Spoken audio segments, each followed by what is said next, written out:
కేసీఆర్ తనయుడిగా రాజకీయ రంగ ప్రవేశం చేసి దాదాపు 2 దశాబ్దాలుగా తెలంగాణ రాజకీయాల్లో తనదైన ముద్ర వేసుకున్నారు కేటీఆర్. ఆయన గత ఉద్యమ సమయంలో యువకుడిగా, యువ నాయకుడిగా రాజకీయాల్లో చక్రం తిప్పిన ఆయన ఆ తర్వాత పాలనలో 10 ఏళ్ళు తనదైన శైలి ప్రదర్శించారు. ఐటీ మినిస్టర్గా, ఇండస్ట్రీస్ మినిస్టర్గా కూడా తెలంగాణను ఏ రకంగా ముందుకు తీసుకువెళ్ళాలని ఒక యాక్షన్ ప్లాన్తో ముందుకెళ్లారు.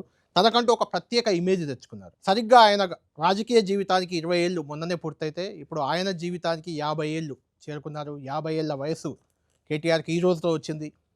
ఆయన మనతో జాయిన్ అవుతున్నారు. ఈ 50 ఏళ్లలో ఆయన సాధించింది ఏంటి, 20 ఏళ్ళ రాజకీయం ఎలా జరిగింది, భవిష్యత్తులో ఆయన పయనం ఏ రకంగా ఉండబోతుంది, ఇలాంటి చాలా విషయాలు ఆయనతో మనం మాట్లాడవచ్చు.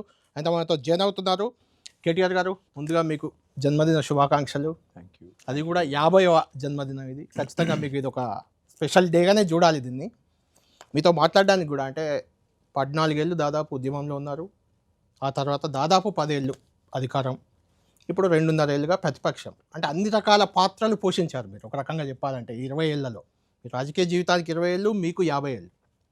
మీతో మాట్లాడడానికి వివిధ రకాల సెక్షన్లు, ముఖ్యంగా వరంగల్ నుంచి విద్యార్థులు కొంతమంది, నిరుద్యోగులు, ఖమ్మం నుంచి రైతులు, కరీంనగర్ నుంచి మహిళలు కొంతమంది మీతో ఇంటరాక్ట్ చేయాలని ఒక ప్రోగ్రామ్గా తీసుకున్నాం.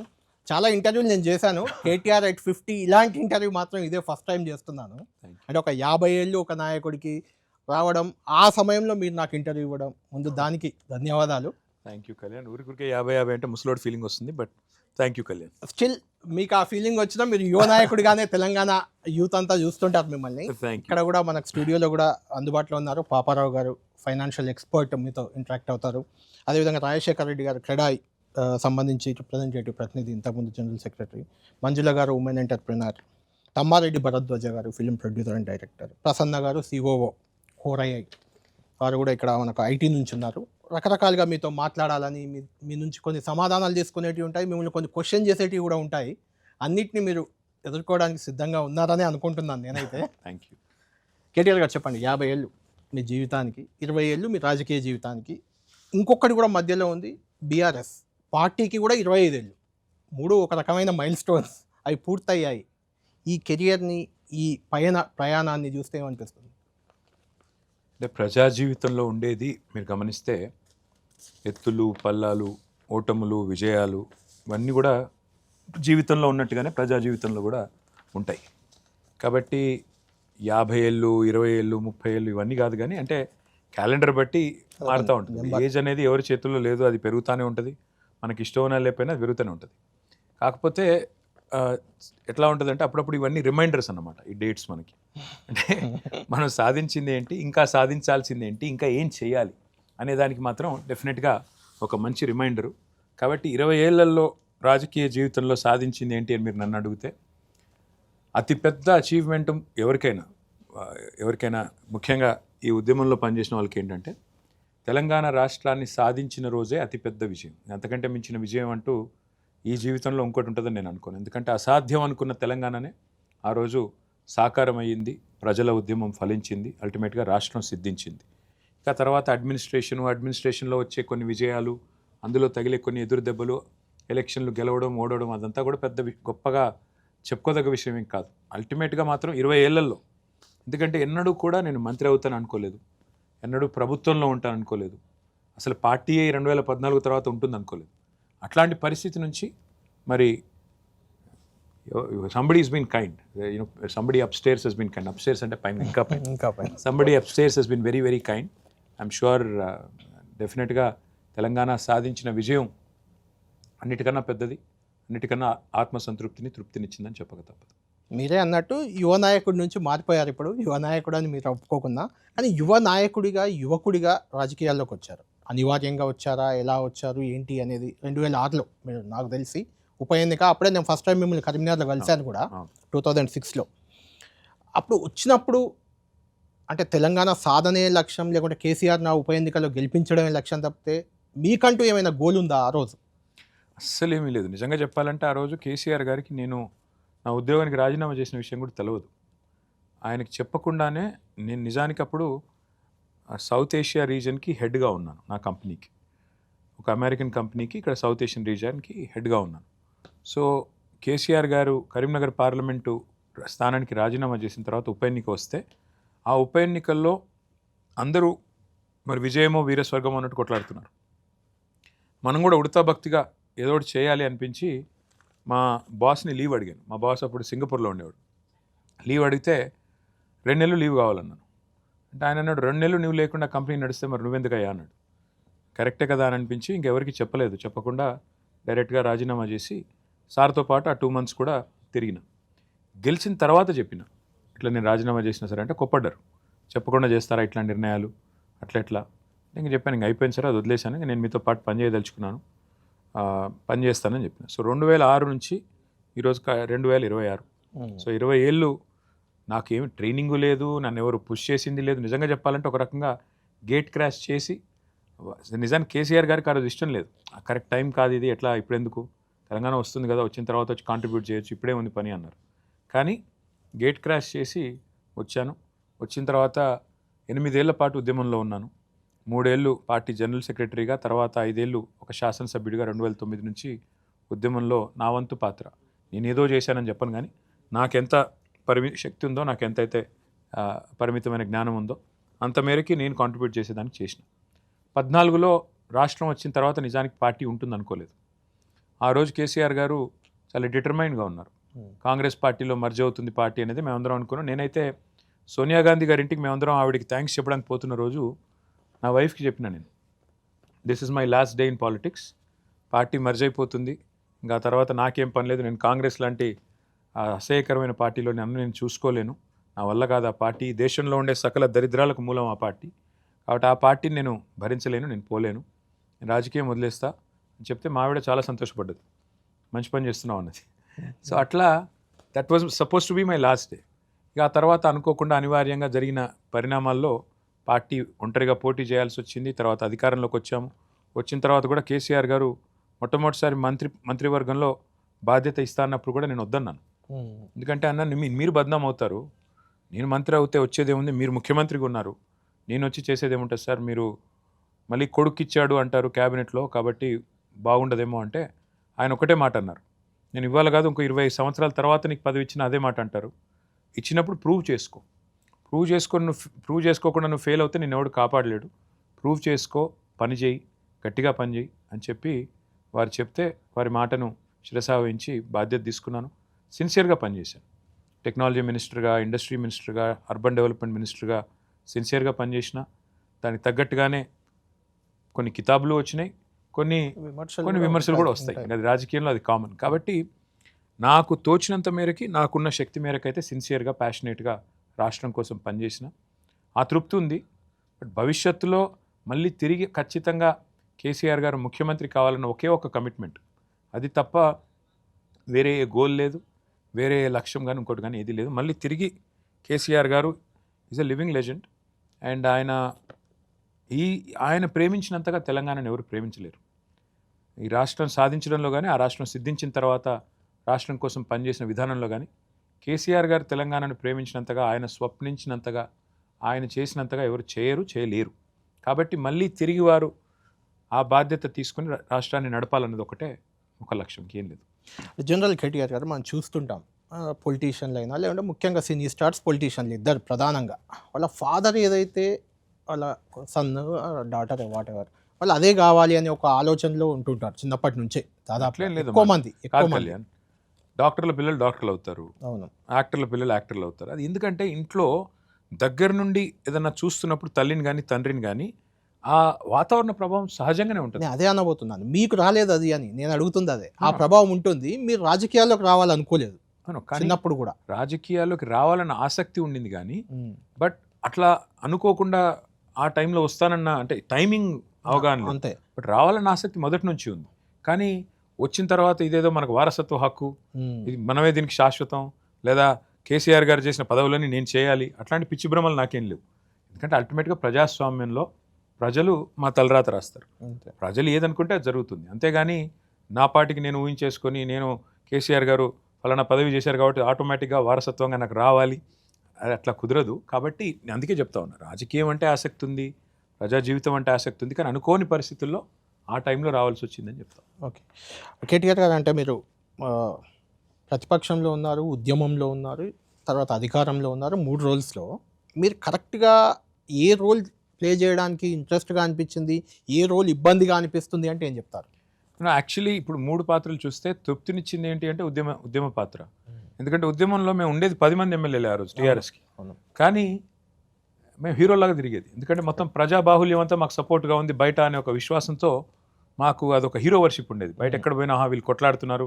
ఇప్పుడు ఎట్లయితే ఢిల్లీలో పిల్లలు పోరాటం చేస్తున్నారు, జెన్‌జీ ఎట్లయితే ఒక మూవ్‌మెంట్. ఎస్టాబ్లిష్మెంట్‌కి వ్యతిరేకంగా పోరాటం చేస్తున్నారు, అట్లా మాకు కూడా ఒక హీరో మీ 10 వర్షిప్ ఉండేది. మందికైనా 10,000 మంది వచ్చేవాళ్ళు వెనక అట్లుండేది. ఆటోమేటిక్‌గా. కాబట్టి అన్నిటికన్నా ఎక్కువ తృప్తినిచ్చింది అది.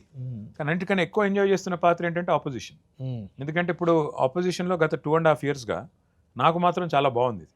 ఎందుకంటే మీరు బాధ్యత ఉన్నప్పుడేమో కొద్దిగా బాధ్యతతో చాలా ఒళ్ళు దగ్గర పెట్టుకొని మాట్లాడాలి అని చెప్తే కూడా చాలా జాగ్రత్తగా ఉండాలి, మళ్ళీ డెలివర్ చేయాలి, చేయకపోతే నాయకుడికి, పార్టీకి, ప్రభుత్వానికి, రాష్ట్రానికి చెడ్డ పేరు వస్తుంది.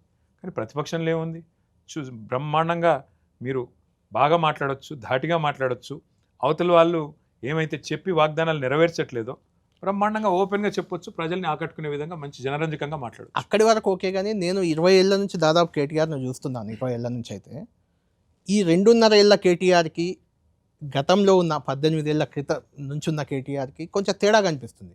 అంటే మీ క్వశ్చనింగ్ స్టైల్‌లో గానీ, మీరు ముసలోడే. మాట్లాడే విధానంలో గానీ లేదు అగ్రెషన్ పెరిగింది అంటున్నాను నేను ఇంకా. మీరు ఇంతకుముందు సాఫ్ట్ పొలిటీషియన్‌గా సౌమ్యుడిగా కనిపించేవారు. ఈ మధ్య నిన్న కూడా చూసాను వరంగల్లో, ఆదిలాబాద్, లక్షట్పేటలో మీ అగ్రెషన్ పెంచారు, ఆ డోస్ పెంచారు. అంటే రేవంత్ రెడ్డిని టార్గెట్ చేస్తూ అంటున్న మాటలు కానీ రేవంత్ రెడ్డి అని కాదు, అంటే చాలా మంది ఏమనుకుంటారంటే టెక్నాలజీ మినిస్టర్గా పనిచేశాను కాబట్టి ఓన్లీ సాఫ్ట్వేర్ అనుకుంటారు. హార్డ్వేర్ కూడా ఉంటుంది మనిషిలో. సాఫ్ట్వేర్ ఉంటుంది, హార్డ్వేర్ ఉంటుంది. ఆ హార్డ్వేర్ అనేది అప్పుడప్పుడే బయటకు వస్తుంది. అంతేగాని సందర్భానుసారంగా మాట్లాడతాం. కానీ ఇప్పుడు ఒక ముఖ్యమంత్రి గారు అసెంబ్లీలో బడివే అనే మాట మాట్లాడొచ్చా? ఆయన మాట్లాడినప్పుడు ఏం చేయాలి మేము?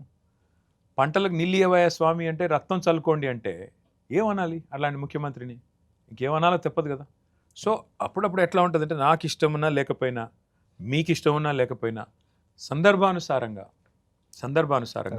అవతల వ్యక్తి మానసిక పరిస్థితి, అవతల వ్యక్తి భాష, ఆయన పరిజ్ఞానం, ఆయన పరిధి బట్టి మనం కూడా స్పందించాల్సి వస్తుంది. లేకపోతే ఇప్పుడు నేను బురదగుంటలోకి దిగి నేను మాత్రం వైట్ షర్ట్ వేసుకున్నా, నాకు బురద అంటకూడదంటే ఎట్లా కుదురుతుంది?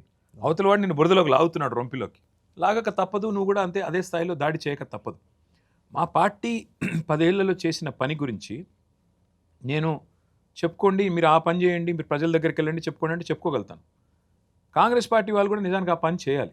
వాళ్ళకి 65 సంవత్సరాలు భారతదేశంలో ప్రజలు అవకాశం ఇచ్చారు. వాళ్ళే కనుక అన్ని సవ్యంగా చేసి ఉంటే ఈ దేశంలో ఇవాళ సమస్యలే ఉండేది కాదు, ఇల్లు లేని పేదవాడే ఉండేది కాదు. కానీ 65 ఏళ్ళు అధికారం ఇచ్చిన తర్వాత కూడా ఇవాళ 2.5 సంవత్సరాలు మాత్రమే వారు ఉన్నట్టు, ఇదివరకు ఎన్నడూ అధికారంలో లేనట్టు వాళ్ళు మాట్లాడుతున్న మాటలు చూస్తుంటే అప్పుడప్పుడు విడ్డూరంగా అనిపిస్తుంది. ఆ ఆవేశం కానీ ఇంకోటి కానీ అప్పుడప్పుడు మేబీ అట్లా కనబడుతుందేమో, మీకు అగ్రెషన్ లాగా కనబడుతుందేమో. అంటే కేటీఆర్ టోటల్గా మారినట్లు మాకు అక్కడక్కడ కనిపిస్తుంది కొద్దిగా. మీరు ఒకవేళ మీరు ఉద్యమంలోకి వెళ్ళి చూస్తే అప్పుడు కూడా అగ్రెషన్ ఆవేశపడ్డ ఉంది, రోజులు ఉన్నాయి. అగ్రెషన్ ఉంది, కానీ వర్డింగ్ అనేది కొంత అయ్యా కళ్యాణ్ గారు నీలాగానే మేము కూడా ఉప్పు కారం తింటాం, అప్పుడప్పుడు కోపాలు తాపాలు వస్తాయి, తప్పే ఉంది అందులో. రైట్. కేటీఆర్ గారు అంటే జనరల్గా ఈ 2.5 ఏళ్ళ పాలన మీరు ప్రతిపక్షంలో ఉన్నారు కదా, ఏమనిపిస్తుంది? మీరు రాజకీయాల్ని, నాకు తెలిసి మీ చిన్నప్పటి నుంచి రాజకీయ జీవితంలో ఉన్నోళ్ళే మీరు.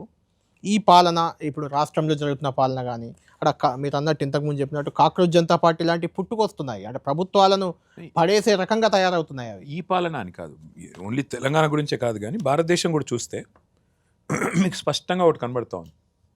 అంటే మీడియా మేనేజ్మెంట్ చేసి, కేవలం హెడ్లైన్ మేనేజ్మెంట్ చేసి ప్రజల పర్సెప్షన్ మేనేజ్ చేయొచ్చు, ఎలక్షన్లు గెలవచ్చు అన్న కాడికి రాజకీయం వెళ్ళిపోయింది. వాళ్ళు అసలు రాజకీయ నాయకులుగా, ప్రజాప్రతినిధులుగా మాకిచ్చిన మ్యాండేట్ ఏంటి, మేము ఇచ్చిన హామీలు ఏంటి, అవి నెరవేర్చామా లేదా అన్నదానికంటే రోజుది రోజు అవతల వాడు ఎంత స్పేస్ తీసుకుంటున్నాడు మీడియాలో, నేను ఎంత తీసుకోవాలి, దానికి ఏం చేయాలి, ఎట్లా ప్రజల పర్సెప్షన్ మేనేజ్ చేయాలి, ఎట్లా సోషల్ మీడియా ద్వారా నెరేటివ్ సెట్ చేయాలి.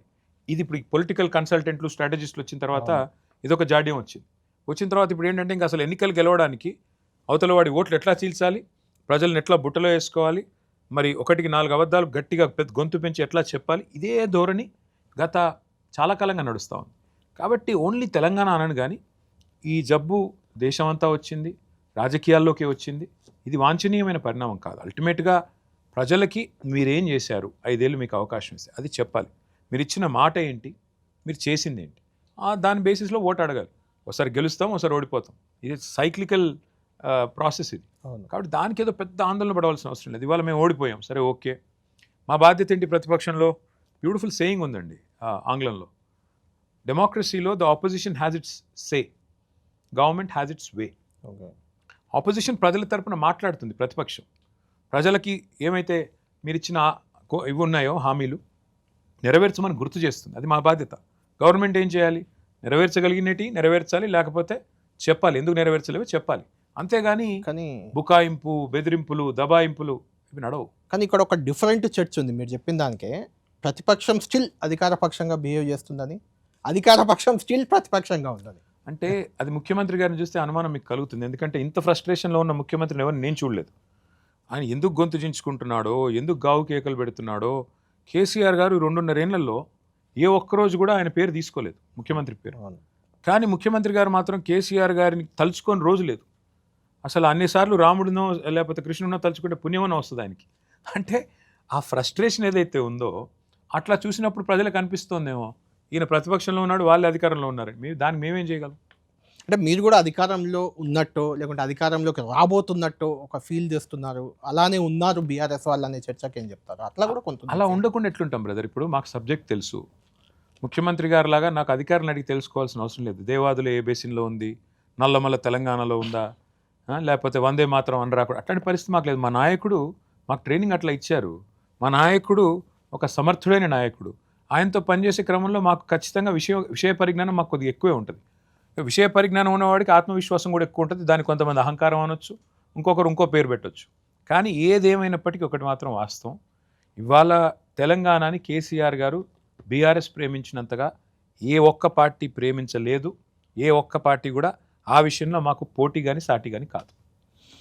అంటే కేటీఆర్ గారు మీరు చెప్పినట్టే రేవంత్ రెడ్డికి విషయ పరిజ్ఞానం లేదు, లేదంటే ఆయన చాలా సందర్భాలు ఆయన పేరు కూడా తీసుకోలేదు, మీరు అంటున్నారు. జనరల్గా మీ బీఆర్ఎస్ నాయకులు అంటున్నది ఆయనకు విషయ పరిజ్ఞానం లేదని, లేకుంటే ఆయనకు ఇంగ్లీష్ రాదని, ఇలాంటిది కొంత సోషల్ మీడియాలో ఆయనే ఒప్పుకుంటున్నాడు అనుకోండి, అది ఇంగ్లీష్ రాదని ఆయనే చాలా సందర్భాల్లో అన్నారు.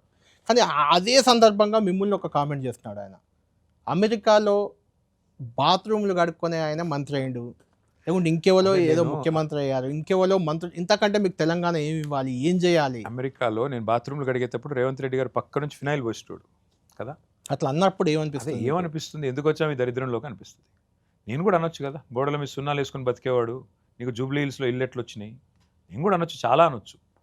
అసలు రేవంత్ రెడ్డి గారు ఏం చదువుకున్నారో ఎవరికి తెలియదు. ఇప్పుడు నేను కష్టపడి, మా నాన్నగారు 1983లో మొట్టమొదటిసారి ఎన్టీ రామారావు గారి ఆశీర్వాదంతో మొట్టమొదటిసారి ఎన్నికల్లో పోటీ చేశారు. 83లో ఓడిపోయారు, 85లో ఎమ్మెల్యే అయ్యారు. 85 నుంచి ఈరోజు 2026 వరుసగా గత 41 సంవత్సరాలుగా కేసీఆర్ గారు అటు ఏదో చట్టసభలో ఎమ్మెల్యేగా కానీ ఎంపీగా, కేంద్ర మంత్రి, రాష్ట్ర మంత్రి, చెప్తాను, ఎమ్మెల్యేగా ఉన్నారు, ఎంపీగా ఉన్నారు. వారు చేయని పదవి ఏమీ లేదు. రాష్ట్రంలో శాసనసభలో మరి ఎమ్మెల్యేగా ఉన్నారు, తర్వాత మంత్రిగా పనిచేశారు, తర్వాత డిప్యూటీ స్పీకర్గా పనిచేశారు, ఆ తర్వాత కేంద్ర మంత్రిగా పనిచేశారు, 10 ఏళ్ల పాటు రాష్ట్ర ముఖ్యమంత్రిగా పనిచేశారు. అంటే 41 సంవత్సరాలుగా అప్రతిహతంగా కేసీఆర్ గారు పదవుల్లోనే ఉన్నారు. ఎక్కడ కూడా మేమేమి మరి ఇక్కడ రోడ్ల మీద అడుక్కు తినే పరిస్థితులు అయితే ఎప్పుడూ లేము. అసలు లేని వాళ్ళకు బెంచ్ వచ్చిందనే డైలాగ్ పదే పదే. అదే అట్లాగే ఒకవైపు ఏమో కేసీఆర్ గారు దొర గడీలు పుట్టడమే ఆయన ఏదో నిజంగానే అనుకుంటే ఈ దేశంలో కుల వ్యవస్థ, మత వ్యవస్థ నేనో మీరో తెచ్చింది కాదు. ఎవరు ఏ కులంలో పుట్టాలి, ఏ మతంలో పుట్టాలి, అది మన చేతుల్లో లేదు. అవును. కేసీఆర్ గారు పుట్టినప్పుడే ఆయన ఇల్లే 5 ఎకరాల ఇల్లు, ఆయనకి 9 మంది అక్క చెల్లెళ్ళు, 100 ఎకరాల ఆస్తి. అలాంటి ఆస్తి పరువుని పట్టుకుని, అలాంటి కుటుంబాన్ని పట్టుకుని ఏదో అడుక్కు తినే వాళ్ళలాగా బాత్రూమ్లు కడుక్కునే వాళ్ళు. నేను అప్పుడప్పుడు అనిపిస్తుంది, ఏం చేస్తున్నాం ఈ దరిద్రంలో, ఎందుకున్నాము, ఎవడు పడితే వాడు అడ్డమైన మాటలు మాట్లాడుతుంటే ఎందుకు పడుతున్నాము అనిపిస్తుంది. కానీ ఒకసారి once you signed up for this, నువ్వు కూడా అదే స్థాయిలో ఆన్సర్ చెప్పాలి, తప్పదు. ఇందులోకి వచ్చి నేను చెప్పను, నేను మడిగట్టుకొని కూర్చుంటాను అంటే కుదరదు. అప్పుడు నేను కూడా అడగాల్సి వస్తుంది. గోడల మీద సున్నాలు పూసుకునే సన్నాసికి ఇవాళ 100,000 కోట్ల ఏడికెళ్ళి వచ్చినా నేను అడిగితే మరి ఆయన ఫీల్ అవుతాడు. నేను చాలా అడగొచ్చు, అదే టోన్లో మాట్లాడాలంటే చాలా చెప్పొచ్చు. అక్షరం ముక్క రాదు పొట్టకొస్తే. ఇప్పుడు ఇంగ్లీష్ రాకపోవడం సమస్య కాదు కళ్యాణ్. చైనాలో చాలామందికి రాదు ఇంగ్లీష్, చైనాలో పెద్ద పెద్ద నాయకులకు కూడా ఇంగ్లీష్ రాదు. ఇంగ్లీష్ రాకపోవడం సమస్య కాదు. సమస్య ఏంటి అంటే నీకు తెలుగు కూడా సరిగ్గా రాదు కదా. తెలుగులో బూతులు తప్ప ఏమొచ్చు నీకు? ఇంకా ఈ సన్నాసి వచ్చి జర్మన్ భాష నేర్పించండి, జపనీస్ భాష నేర్పించండి పిల్లలకి, కొరియన్ భాష. ఒరే నాయన, నువ్వు విద్యాశాఖ మంత్రివి. విద్యాశాఖ మంత్రి అయినోడికి ఆ తెలుగు అన్న ఏడవాలి. నీకు టీచర్లకు వచ్చా ముందు జర్మను, జపనీస్, కొరియన్ ఎక్కడి నుంచి నేర్పిస్తారు వాళ్ళు? నువ్వు అది చెప్పకుండా ఏదో సొల్లు పురాణం చెప్తాను, ఆ సొల్లు పురాణం చెప్పగానే 2 బాకాలు ఉదే పత్రికలో లేకపోతే మీడియాను పట్టుకొని వాళ్ళు ఓహో ఆహా ఇంద్రుడు చంద్రుడు విజనరీ గడిది గుడ్డు. దానిక ముఖ్యమంత్రి చేయాల్సిన పని చేయి. నిజంగానే జపనీస్ నేర్పియాలనుకుంటే ముందు టీచర్లకు ట్రైనింగ్ ఇవ్వు. కొరియన్ నేర్పియాలంటే ముందు టీచర్లకు ట్రైనింగ్ ఇవ్వు. అది ఏది తెలవదు, నోరేసుకొని బతకడం, ఇష్టం వచ్చిన బూతులు మాట్లాడడం. ఏం చేశారు? 2.5 సంవత్సరాలు అయింది. రాష్ట్రానికి ఏం చేశారో చెప్పమనండి. చక్కగా దివ్యంగా నడుస్తున్న రాష్ట్రాన్ని ఇవాళ దరిద్రం దిశగా తీసుకొని పోతా ఉన్నాడు. ఫస్ట్ ర్యాంక్ అండి దేశంలో ఈజీ ఆఫ్ డూయింగ్ బిజినెస్లో తెలంగాణది. ఇవాళ 13 ర్యాంక్ పడిపోయింది. Is Telangana rising or falling? Real estate బ్రహ్మాండంగా పరుగులు పెడతా ఉండింది. ఇవాళ దాన్ని మొత్తం దివాలా తీయించాడు. ఒకటి కాదు, ఏ రంగం తీసుకోండి మీరు. అంతెందుకు స్టేట్ రెవెన్యూస్ తీసుకోండి, జిఎస్టీలో డౌన్ ఉన్నాం. ఇవాళ ఒక ఎక్సైజ్ తప్ప, ఒక మందు గమనం తప్ప మిగతాదంతా మందగమనమే. వెహికల్ సేల్స్ తగ్గినాయి, జిఎస్టీ తగ్గింది, స్టాంప్స్ డ్యూటీ తగ్గింది, స్టాంప్స్ అండ్ రిజిస్ట్రేషన్స్ రెవెన్యూ తగ్గింది, మైనింగ్ రెవెన్యూ తగ్గింది. ఎందులో ఉన్నావు నువ్వు రైజింగు? ఒక స్కాముల్లో రైజింగ్, లూటీలో రైజింగ్, కరప్షన్లో అద్భుతమైన ర్యాంకులు తప్ప ఎందులో రైజింగ్లో ఉన్న తెలంగాణ ఈరోజు? మరి అలాంటప్పుడు మేము పరుషంగా మాట్లాడితే, గట్టిగా మాట్లాడితే ఆయన మళ్ళీ బూతుల పురాణం చదువుతాడు. మేము కూడా అప్పుడప్పుడు తప్పనిసరి పరిస్థితులు మేము కూడా మాట్లాడతాం. అంటే బీఆర్ఎస్ పార్టీ 10 ఏళ్ళది కూడా అవినీతిని ఎక్కువ ఎస్టాబ్లిష్ చేసి ఫోకస్ చేసి ఆ ప్రచారంతోనే బీఆర్ఎస్ ఓడిపోయింది, మళ్ళీ రాదు వాళ్ళు అనే రకంగా ప్రొజెక్షన్ 2.5 జరుగుతుంది. సంవత్సరాలు. అసలు అవినీతి జరగలేదా 10 ఏళ్ళలో? 2.5 సంవత్సరాలు అయింది. ఇప్పుడు మేము అధికారం కోల్పోయి, అధికారం కోల్పోయిన 2.5 సంవత్సరాల తర్వాత కూడా అర్భకుల్లాగా ఇంకా అర్తనాదాలు చేస్తున్నారు, హాహాకారాలు చేస్తున్నారు, ఇంకా కూడా అదే ఆరోపణలు చేస్తున్నారు తప్ప ఒక్కటి రుజువు చేయమనండి. దాన్ని అవినీతి జరిగింది నిజమే అయితే అధికారంలో ఉన్న వాళ్ళు చేయాల్సింది ఏంటి? రుజువు చేయాలి కదా. కాళేశ్వరం కూలేశ్వరం అన్నారు, దివ్యంగా ఉంది కాళేశ్వరం. ఏమైంది? 2 పిల్లర్లు కుంగినాయి. ఏమైంది కాళేశ్వరానికి? ఇవాళ రైతులు అడుగుతున్నారు, ఏమయ్యా 31 నెలలు అయింది కదా, ఆ 2 పిల్లర్లను సర్దడానికి మేస్త్రీలు లేరా, సుతారాలు లేరా, లేకపోతే సిమెంట్ లేదా, ఏం లేదా నీకు బుద్ధి లేదా అని అడుగుతున్నారు. ఏం చెప్తారు? నిజమే అవినీతి నిజమే అని మీరు అనుకుంటే రుజువు చేయమనండి. టెలిఫోన్ ట్యాపింగు, సినిమా యాక్టర్ల ఫోన్లు ట్యాప్ చేసామన్నారు. నేను అడిగాను, ఇక్కడే మీ ఆఫీస్ ఎదురుగానే వాళ్ళ జూబ్లీ హిల్స్ పోలీస్ స్టేషన్ పిలిస్తే పోయాను. ఏ యాక్టర్ల నెంబర్లు ట్యాప్ చేసామయ్యా మేము ఇవ్వండి అని అడిగాను. ఎవరిది కాలేదు అన్నారు. మరి ఎందుకు రాస్తున్నారు చెత్త రాతలు? మీడియా వాళ్ళు రాస్తున్నారు కదా, చెప్పరా మీరు అంటే మేము చెప్పాం కదండి అంటారు. ఎవరికి చెప్పావని అడిగాను. అంటే ఈ దేశంలో దరిద్రం ఏంటంటే ఫలానా వాడు దొంగ అంటేనేమో ఒకటే సెకండ్లో నమ్ముతారు. కాదు వాడు మంచివాడు అంటే ఎవరు నమ్మరు. సినిమా యాక్టర్ల ఫోన్లు ట్యాపింగ్ అయినాయి అంటే అందరూ అవునా, ఈ హీరోయిన్ ఆ హీరోయిన్ ఎవర్రా నాయన చూపెట్టండి అంటే అధికారులను అడిగాను, నేను పోలీసు వాళ్ళని అడిగాను. నా ముందు కూర్చున్నారు 5 ఎవరిది ట్యాప్ అయ్యామో చెప్పండి బాబు అన్న. ఎవరిది కాలేదు అంటారు. ఏం చేయాలి నేను? బయటకు వచ్చి ఎంత ఆక్రోశించినా మీరు చూపెట్టరు. మీరంటే మీరు కాదు, మీడియా పట్టించుకోదు. బట్ జరగాల్సిన డ్యామేజ్ డన్. అంటే ఈ దేశంలో పరిస్థితి ఏంటంటే కళ్యాణ్, కాళేశ్వరంలో 1,00,000 కోట్ల కుంభకోణం అంటాడు రాహుల్ గాంధీ. ఖర్చు పెట్టిందే 94,000 కోట్లు. 94,000 కోట్ల ప్రాజెక్టులో 1,00,000 కోట్ల కుంభకోణం ఎట్లా జరుగుతుంది అని అడిగే లోపలే అది అంటారు కదా, ఒక నిజం కడప దాటే లోపల అబద్ధం ఊరంతా తిరిగి వస్తుందని. అట్లా తయారైంది దేశం. ఇంకా అది సోషల్ మీడియా అని ఒక యాంటీ సోషల్ మీడియా తయారైంది. ఇక అందులో అయితే విచ్చలవిడతనం. ప్రధానమంత్రిని, ముఖ్యమంత్రిని, ఎవరిని పడితే వారిని, ఎటు పడితే అటు ఇష్టం వచ్చిన బూతులు, ఇష్టం వచ్చిన మాటలు. యాంటీ సోషల్ మీడియా, అది సోషల్ మీడియా కాదు, అట్లా తయారైంది. కాబట్టి నేనేమంటున్నా అంటే నిజంగానే మేము తప్పు చేసి ఉంటే, ప్రభుత్వంలో ఉన్నారు వాళ్ళిద్దరూ ఉన్నారు, బీజేపీ ఉంది, కాంగ్రెస్ ఉంది, రుజువు చేయండి. నిజమే తప్పు చేస్తే శిక్షించండి, మేము వద్దంటున్నావా? జనరల్ కేటీఆర్ గారు మీరే అంటే భవిష్యత్తులో బీఆర్ఎస్ను ముందుకు తీసుకెళ్లే నాయకుడిగా, కేసీఆర్ను ముఖ్యమంత్రి చేసే క్రమంలో ముందున్న నాయకుడిగా, వర్కింగ్ ప్రెసిడెంట్గా బీఆర్ఎస్ శ్రేణులన్నీ మిమ్మల్ని ఒక రోల్ మోడల్ లాగా లేకుంటే మీ నాయకత్వంలో ఎందుకు నడుస్తూ ఉంటాయి. అయితే కేటీఆర్ టార్గెట్గానే కేటీఆర్ వ్యక్తిత్వ హననం ప్రధానంగా చేసే ప్రయత్నం అనేది ఇప్పుడే కాదు, చాలా రోజుల నుంచి జరుగుతుంది. ఈవెన్ మంత్రి కొండా సురేఖ లాంటి వాళ్ళు మీరు కేసు వేశారు, సరే అది కోర్టులో ఉంది మ్యాటర్. అలాంటి విమర్శలకు కేటీఆర్ కానీ బీఆర్ఎస్ కానీ సమయానుకూలంగా ఆ సమయంలో స్పందించలేదు, దాంతో అది ఇంకా కొంచెం స్ప్రెడ్ అయింది అనే చర్చకి ఏం చెప్తారు? అంటే కళ్యాణ్ గారు, వాస్తవం ఏంటంటే నేను అధికారంలో ఉన్నప్పటి నుంచి ఇది ప్రచారం జరుగుతుంది. అదొకటి డ్రగ్స్ తీసుకుంటాడని ఒకడు అంటాడు, ఒకడు అంటాడు ఇష్టం వచ్చినట్టు హీరోయిన్లు ట్యాపింగ్, లేని తిరుగుబోతని, పేర్లు కూడా హీరోయిన్లు చాలా. ఇప్పుడున్న ముఖ్యమంత్రి మాట్లాడాడు పేర్లు తీసుకుని, మరి దరిద్రం తీసుకొని కూడా.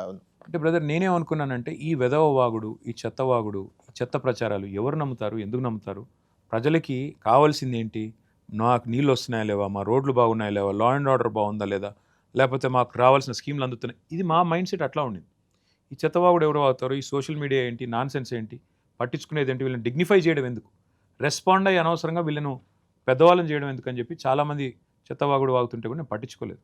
ఒకరోజు చివరికి నా కొడుకు అడిగాడు, అందులో వాస్తవం లేకపోతే మీరు కేసు వేయవచ్చు కదా అని. అంటే కళ్యాణ్, మీకు తెలుసు ఇప్పుడు ఈ దేశంలో దరిద్రం ఏంటంటే, దరిద్రమే అంటున్నాను నేను, ఇంకో వర్డ్ లేదు దానికి. నా మీద ఎవరన్నా ఇష్టం వచ్చిన ఆరోపణలు చేస్తే నాకున్న ఒకే ఒక్క మార్గం న్యాయస్థానానికి వెళ్ళి నేను డిఫమేషన్ సూట్ వేయడం. ఆ డిఫమేషన్ సూట్ అనేది నేను బతుకుండగా తేలుతుందో లేదో కూడా నాకు తెలియదు. అట్లా ఉంటుంది ఇవాళ పరిస్థితి. ఏంటంటే ఈ దేశంలో న్యాయ వ్యవస్థ ఎట్లా ఉంది అంటే, ఒక డిఫమేషన్ సూట్ అంటూ వేస్తే దాని ఫలితం వచ్చే లోపల నేనే ఉంటానో పోతానో తెలియదు. అట్లాంటి పరిస్థితి సుదీర్ఘంగా నడుస్తుంది. ఆ కేసు మళ్ళీ విచారణకు వస్తే ఆ లోపల నాకున్న ఆవేశం కూడా చచ్చిపోతుంది, ఈ లోపల నాకు జరగాల్సిన నష్టం జరిగిపోతుంది. ఇది పరిస్థితి. కాబట్టి ఆవేశంగా మళ్ళీ అదే స్థాయిలో ప్రతిస్పందించకపోతే అదొక బాధ, ప్రతిస్పందిస్తే మీలాంటి వాళ్ళు ఎందుకంటే అట్లా ఆవేశపడుతున్నారని మీరు అడుగుతారు. ఇది మాకుండే ఇప్పుడు ఒక విచిత్రమైన పరిస్థితి ఈరోజు రాజకీయంలో ఉన్న పరిస్థితి. ఏదేమైనప్పటికీ ఒకటి మాత్రం వాస్తవం, నిజం నిలకడ మీద తేలుతుంది. ఇవాళ తెలుస్తూ ఉంది కదా తెలంగాణ ప్రజలకు కూడా, మార్పు మార్పు మార్పు అని చెప్పి ఊదరగొట్టే ఉపన్యాసాలు ఇస్తే, 420 హామీలు ఇస్తే, ఢిల్లీ నుంచి గాంధీలు వచ్చి మరి అధిష్టాన దూతలు వచ్చి ఇష్టం వచ్చిన మాటలు చెప్తే నమ్మారు, ఓట్లు వేశారు. ఇవాళ తెలుస్తుంది కదా మార్పు. 24 గంటలు కరెంట్ వచ్చేది, ఇవాళ కరెంట్ రావట్లేదు. టెన్షన్గా రైతు బంధు వచ్చేది, ఇవాళ రైతు బంధు వస్తలేదు. యూరియా అనేది ఫోన్ కొడితే ఇంటికాడికి వచ్చి, పొలం కాడికి వచ్చి ఆటో వాళ్ళు వేసిపోయేటోళ్ళు, ఇవాళ యూరియా కూడా దొరుకుతలేదు. మార్పు ఆస్వాదించాలనుకున్న వాళ్ళు మరి వాళ్ళ అనుభవిస్తున్నారు. దానికి మేమేం చేయగలం? మా ప్రయత్నం మేము చేశాము, తర్వాత అంతా పైన దైవాధీనం. రైట్. కేటీఆర్ గారు, ఖమ్మం నుంచి కొంతమంది రైతులు మనకు అందుబాటులో ఉన్నారు అక్కడ ఇంటరాక్షన్ అవ్వడానికి. షూర్, వాళ్ళతో ముందు అవుదాం. నమస్తే సార్. నమస్తే అన్న. మాది కొనపల్లి మండలం పైనంపల్లి. నా పేరు కురుగుంట్ల వీరారెడ్డి. కేసీఆర్ గారు టైంకు రైతు బంధు వేసేవాడు కంపల్సరిగా. కాంగ్రెస్ ప్రభుత్వం ఒకసారి వేసి 2 ఎకరాలకి, ఒకసారి 5-6 ఎకరాలకి, 3-4 సార్లు అసలు వేయలేదు. కేసీఆర్ గారు వడ్లు కొనుగోలు తొందరగా డబ్బులు వేసేది, అన్ని ధాన్యాన్ని కొనేది. ఇప్పుడు అది లేదు. రాబందుల నుండి రైతు బంధు ఎట్లా ఎక్స్పెక్ట్ చేస్తారండి? రాబందులకు ఓట్లేసి రైతు బంధు రావాలంటే ఎట్లా వస్తుంది? ఇప్పుడు ఖమ్మం జిల్లా రైతులు ఆలోచించుకోవాలా. ఓటేసేటప్పుడు 1-2 సార్లు జాగ్రత్త పడాలా. అరే మనం ఎవరికి ఓటేస్తున్నాము? 65 ఏళ్ళు మనల్ని పీడించిన పార్టీ, కరెంట్ ఇవ్వకుండా సతాయించిన పార్టీ, నీళ్ళు ఇవ్వకుండా సతాయించిన పార్టీ, 65 ఏళ్ళు రైతుల్ని భూమి శిస్తు వసూలు చేసిన పార్టీ, రకరకాలుగా అన్యాయం చేసిన పార్టీ కాంగ్రెస్ పార్టీ. ఎందుకంటే ఇవన్నీ తెలియదా మనకి? కాంగ్రెస్ చరిత్ర తెలియదా? ఒక ముసలి నక్క కాంగ్రెస్. ఆ నక్కను నమ్మితే డెఫినెట్గా 10,000 ఇచ్చారు, వాళ్ళు 15,000 ఇస్తామన్నారు. కాబట్టి కొంత 2 పంటలకు ఇస్తే 3 పంటలకు ఇస్తామన్నారు, 2 లక్షలు రుణమాఫీ చేస్తామన్నారు, ఇంకేమన్నారు 10,000కి 15,000, కౌలు రైతులకి రైతు బంధు, ఇవన్నీ చెప్పారు. ఒకటి కాదు, 34 హామీలు. కళ్యాణ్ గారు, లోకల్ వాళ్ళు చెప్తే నమ్మరని రాహుల్ గాంధీ గారు స్వయంగా వచ్చి రైతు డిక్లరేషన్ పేరిట సమావేశం పెట్టి మే 6, 2022 సరిగ్గా 4 ఏళ్ల కిందట నయవంచనకి శ్రీకారం చుట్టారు. అందుకే నేను బాధతోనే అంటున్నా ఈ మాట. అంటే కేటీఆర్ గారు ఇవన్నీ మర్చిపోతే ఎట్లా? వాళ్ళు 6 గ్యారెంటీలు, అన్ని హామీలు ముందే మేనిఫెస్టోలో పెట్టారు, మీకు తెలుసు అది. కానీ అయినా మీరు పెద్దగా హామీలు ఇచ్చినట్లేదా ఎన్నికల్లో? అంటే ఉన్నదాన్ని కొంత పెంచారు. కాంగ్రెస్ను ప్రజలు నమ్మరు. కాంగ్రెస్ చేతిలో దగాపడ్డ ప్రజలు, ఇన్ని దశాబ్దాలు కాంగ్రెస్ చేతిలో మరి మోసానికి గురైన ప్రజలు కాంగ్రెస్ నమ్మరు అని మేము బలంగా నమ్ముకున్నాం. అందులో ముఖ్యంగా రైతులు వారి అనుభవపూర్వకంగా 73,000 కోట్ల ఖాతాల్లో పడ్డాయి. 70 లక్షల మంది రైతులకు రైతు బంధు రూపంలో, 30,000 కోట్ల రూపాయలు రైతు రుణమాఫీ రూపంలో పడ్డాయి. 24 గంటల కరెంట్ వస్తుంది, కడుపు నిండా నీళ్ళు వస్తున్నాయి, అట్లాగే టైంకి పంటలు కొంటున్నాము. బ్రహ్మాండంగా కరోనా టైంలో కూడా కొనుగోలు కేంద్రాలు ఊరూరా పెట్టుకున్నాము. ఎరువులు విత్తనాలు టైంకి దొరుకుతున్నాయి. ఇంతకంటే రైతుకు కావాల్సింది ఏంటి? అలాంటి రైతు ఇంత మంచి ప్రభుత్వాన్ని పోగొట్టుకుంటాడా? ఇది మా అతి విశ్వాసం. దాంతో దెబ్బతింది. సైదులు రైతు బంధు ఇష్యూ మీద చాలా క్లారిటీ ఇచ్చారు. అది కాకుండా ఇంకేదైనా ఒక ఇష్యూ, ఎవరో ఒకరు కాంగ్రెస్ పొగొడతాడని కళ్యాణ్ ఎదురు చూస్తున్నాడు. పొగడడం గురించి కాదు, అక్కడ ఎంతో కొంత జరిగి ఉంటుంది అని ఏమైనా ఉందా? సార్ నమస్కారం సార్, తలక రామారావు గారు నమస్తే. నమస్తే సార్. ఇక ఎంత చెప్పుకున్నా 60 సంవత్సరాల పరిపాలన సూచిన తెలంగాణ బిడ్డలు, రైతులు, తెలంగాణ ప్రజలు 60 సంవత్సరాలు అరిగోసపడ్డారు. ఆ అరిగోస వల్లనే తెలంగాణ రాష్ట్రం కావాలని కోరుకున్నారు, పోరాటం చేసినాం, అంత అయిపోయింది, తెచ్చుకున్నాం రాష్ట్రం. ఆకలి సాగులు బతుకుల్లో ఉన్నటువంటి రాష్ట్రాన్ని వ్యవసాయ రంగంలో ముందుకు తీసుకుపోయి, కరెంటు విద్యుత్ రంగంలో ముందుకు తీసుకుపోయి, వైద్య రంగంలో ముందుకు తీసుకుపోయి, అందరికీ వృద్ధులకి, వితంతువులకి, ఒంటరి మహిళలు కూడా పింఛన్లు ఇప్పించి. అంటే బీఆర్ఎస్ ఎందుకు ఓడిపోయింది అంటే ఏం చెప్తారు? మరి బీఆర్ఎస్ అన్ని చేసిందని మీరే చెప్తున్నారు. బీఆర్ఎస్ పాలనలో 1-2 లోపాలు ఉంటే ఉండొచ్చు సార్. కొన్ని ఇబ్బందులు ఉంటాయి. 100% ఎవరు చేయలేరు. కానీ 90% డెవలప్ చేసింది మాత్రం కేసీఆర్ గారే. Right. ఆ 10% చేయనందుకే వీళ్ళు బాధపడరు. అప్పుడప్పుడు దెయ్యాలు కూడా అందంగా కనిపిస్తాయి సార్. వాళ్ళ మాటలు కూడా చాలా అందంగా అనిపిస్తాయి. రైట్ దేవుడి మాటల మనకు నమ్మబుద్ధి కాదు. రైట్ కానీ రైట్ దెయ్యాలు రైట్ రైట్ రైట్ ఓకే అర్థమైంది ఇచ్చినటువంటి కేటీఆర్ గారు. మీకు అది ఖమ్మం జిల్లాది పాలేరు అదొక కాన్స్టిట్యున్సీ డైలాగ్ చాలనుకుంటా మీకు. బాగుంది. అయితే నేను అంటున్న పాయింట్ ఏంటంటే అది నేలకొండపల్లి చాలా కమ్యూనిస్ట్ ప్రభావం ఉన్న ప్రాంతం. అది రైతులు కూడా అంత మామూలుగా ఏమి ఉండరు. రైతులు ఒక నేలకొండపల్లి కాదు, ఖమ్మం జిల్లా మొత్తం జనరల్ గా. కమ్యూనిస్టుల కానీ ప్రాబల్యం. మిమ్మల్ని ఓడగొట్టింది ఖమ్మం జిల్లా. అవును, అక్కడ మీకు ఒకే ఒక సీట్ వచ్చింది. కాదు కానీ అక్కడ రైతులు ఇప్పుడు ఇలా మాట్లాడుతుంటే నేను కొంచెం సర్ప్రైజ్ అవుతున్నాను. మీరు అవుతున్నారు, నేను అవ్వట్లేదు. అదే చెప్తున్నా మీకు. ఇప్పుడు ఆయన చెప్పింది డైలాగ్. అప్పుడప్పుడు దయ్యం కూడా అందంగానే కనబడుతుంది అంటే అవును కనబడుతుంది. ఎందుకంటే వాళ్ళు చెప్పే అబద్ధాలు అంత అందంగా చెప్పారు. అంత అందంగా అబద్ధాలు చెప్పిన తర్వాత అధిష్టాన దూతలు వచ్చి అబద్ధాల వరద ఇక్కడ పారించిన తర్వాత నమ్మారు. ఇప్పుడు నేను ప్రజల్ని ఎన్నడూ తప్పు పట్టలేదు, పట్టను. ఎందుకంటే అదే ప్రజలు మాకు 2014లో 18లో గెలిపించింది వాళ్ళే, 23లో ఓడించింది వాళ్ళే. తప్పేం లేదు. ఇప్పుడు మేము ఎవ్వరం కూడా ఇక్కడ శాశ్వతంగా ఈ కుర్చీ నాది ఇది నాది అనుకోవడానికి మేము పిచ్చోళ్ళం ఏం కాదు. కానీ అప్పుడప్పుడు జరుగుతాయి. జరిగిన తర్వాత జరగాల్సింది ఏంటంటే ఒక సమీక్ష. అది మా వైపు జరగాలి, ప్రజల వైపు కూడా జరగాలి. ఇప్పుడు నిజంగా కూడా చీకటిని చూస్తేనే కదా వెలుగు విలువ తెలిసేది. మరి గాడిదని చూస్తేనే కదా గుర్రం విలువ తెలిసేది. కాబట్టి మంచిదే ఇది. ఆల్మోస్ట్ నేను కూడా ఎక్స్పెక్ట్ చేయలేదు. ఫీడ్బ్యాక్ కొంత మీరు ఇక్కడ ఉన్నారని చెప్తున్నారా నిజంగా చెప్తున్నారా నాకు తెలియదు. ఫీడ్బ్యాక్ అయితే పాజిటివ్గా ఉంది. నెక్స్ట్ ఎలక్షన్ వచ్చినప్పుడు తెలుస్తుంది. చూద్దాం. కరీంనగర్ నుంచి కొంతమంది ఉమెన్ ఉన్నారు. ఉమెన్ సెక్షన్ అనేది చాలా ఇంపార్టెంట్. ఎందుకంటే తెలంగాణలో రేవంత్ రెడ్డి అంటే పాపులర్ డైలాగ్, అది జనంలోకి బాగా వెళ్తున్న డైలాగ్ కూడా 1 కోటి మంది మహిళలను కోటీశ్వర్లను చేయడం. రైట్. అది చాలా కీలకమైన ప్రొజెక్షన్ గా కనిపిస్తుంది కాంగ్రెస్ ప్రభుత్వంది. ఎవరు ఆపుతున్నారు ఆయన? ఇప్పుడు 1 కోటి మందిని కోటీశ్వర్లు చేస్తుంటే ఒకే మేము అడ్డం రోజులో పడుతున్నాం. రాత్రికి రాత్రి ఆయన చేయలేరు కదా. ఇప్పుడు 1 కోటి మందిని కోటీశ్వర్లు చేస్తా అని చెప్పే రేవంత్ రెడ్డి గారు, నేనేమంటున్నానంటే అది ఆచరణ సాధ్యమయ్యే మాట కాదు. ముందు లక్షాధికారులు చేయమనండి చూద్దాం. ఎట్లా అంటారా? ఇప్పుడు రేవంత్ రెడ్డి గారి ప్రభుత్వం, కాంగ్రెస్ పార్టీ ఇచ్చిన హామీ ఏంటి? నెలకి 2500 రూపాయలు మహాలక్ష్మి అనే పథకం తెస్తాం, 100 రోజుల లోపలే స్టార్ట్ చేస్తాము, 3 నెలల లోపలే స్టార్ట్ చేసి 100 రోజుల్లోనే 6 గ్యారెంటీలు అమలు చేస్తాం. ఇది వారు చెప్పిన స్లోగన్. ఇవాళకి 1000 రోజులు అయిపోయింది గవర్నమెంట్ వచ్చి. నిజంగానే రేవంత్ రెడ్డి గారికి చిత్తశుద్ధి ఉంటే, సగం టైం అయిపోయింది కదా, ఇంకెక్కువ అయిపోయింది, సగం టైం దాటిపోయింది. నిజంగానే చిత్తశుద్ధి ఉంటే ముందు లక్షాధికారులు చేయండి. ఎలా చేయాలి? నెలకు 2500, సంవత్సరానికి 12 × 2500 అంటే 30,000. 5 ఏళ్ళకి ఇవ్వాల్సింది ఎంత నువ్వు? 150,000 ఒక్కొక్కరికి. రైట్, ఒక్కొక్కరికి 150,000. మరి రాష్ట్ర వ్యాప్తంగా 1,67,00,000 మంది 18 ఏళ్ళు నిండిన ఆడబిడ్డలు ఉన్నారు. వారందరూ ఎదురు చూస్తున్నారు ఎప్పుడు రేవంత్ రెడ్డి గారు మా ఖాతాలో నెలకు 2,500 వేస్తారని. రేవంత్ రెడ్డి గారు కనుక, ఇప్పుడు నేను మీ 10 టీవీ సాక్షిగా నా పుట్టినరోజు చెప్తా ఉన్నా, రేవంత్ రెడ్డి గారు కనుక 1,67,00,000 మంది ఆడబిడ్డల ఖాతాల్లో 150,000 రూపాయలు వేస్తే నేను శాశ్వతంగా రాజకీయ సన్యాసం తీసుకుంటాను. దానికి తెలంగాణ కోటీశ్వర్లు చేయడం దేవుడు ఎరుగు. లక్షాధికారులు చేయి ముందు. 1 కోటి మందిని కోటీశ్వర్లు చేస్తావు. ఎవరిని బుకాయిస్తున్నావు? ఎవరిని మోసం చేస్తావు? ఎంతకాలం మోసం చేస్తావు? సార్ నమస్తే sir, this is Mamata Reddy from Karimnagar district sir. Hello అమ్మా. సార్ నేను ఎన్నో రోజులుగా అడగాలనుకుంటున్నాను ఇది. మీరు అడిగేసి. ఒక ఐటీ మినిస్టర్ గారు అయ్యుండి మనం కర్ణాటకలో ప్రతిపాదన తీసుకొచ్చింది చూసాము. సెల్ఫ్ ఎంప్లాయ్మెంట్ అనేది వాళ్ళు ఇంప్లిమెంట్ చేయాలనుకుంటున్నారు ఐటీ సెక్టార్లో. Like 70% of the people should be from Karnataka and 30% we can be taken from the others like an migrants. But why our Telangana government, our TRS government did not think about this? Okay Mamata, I'll tell you 2 reasons. 1, Yeah.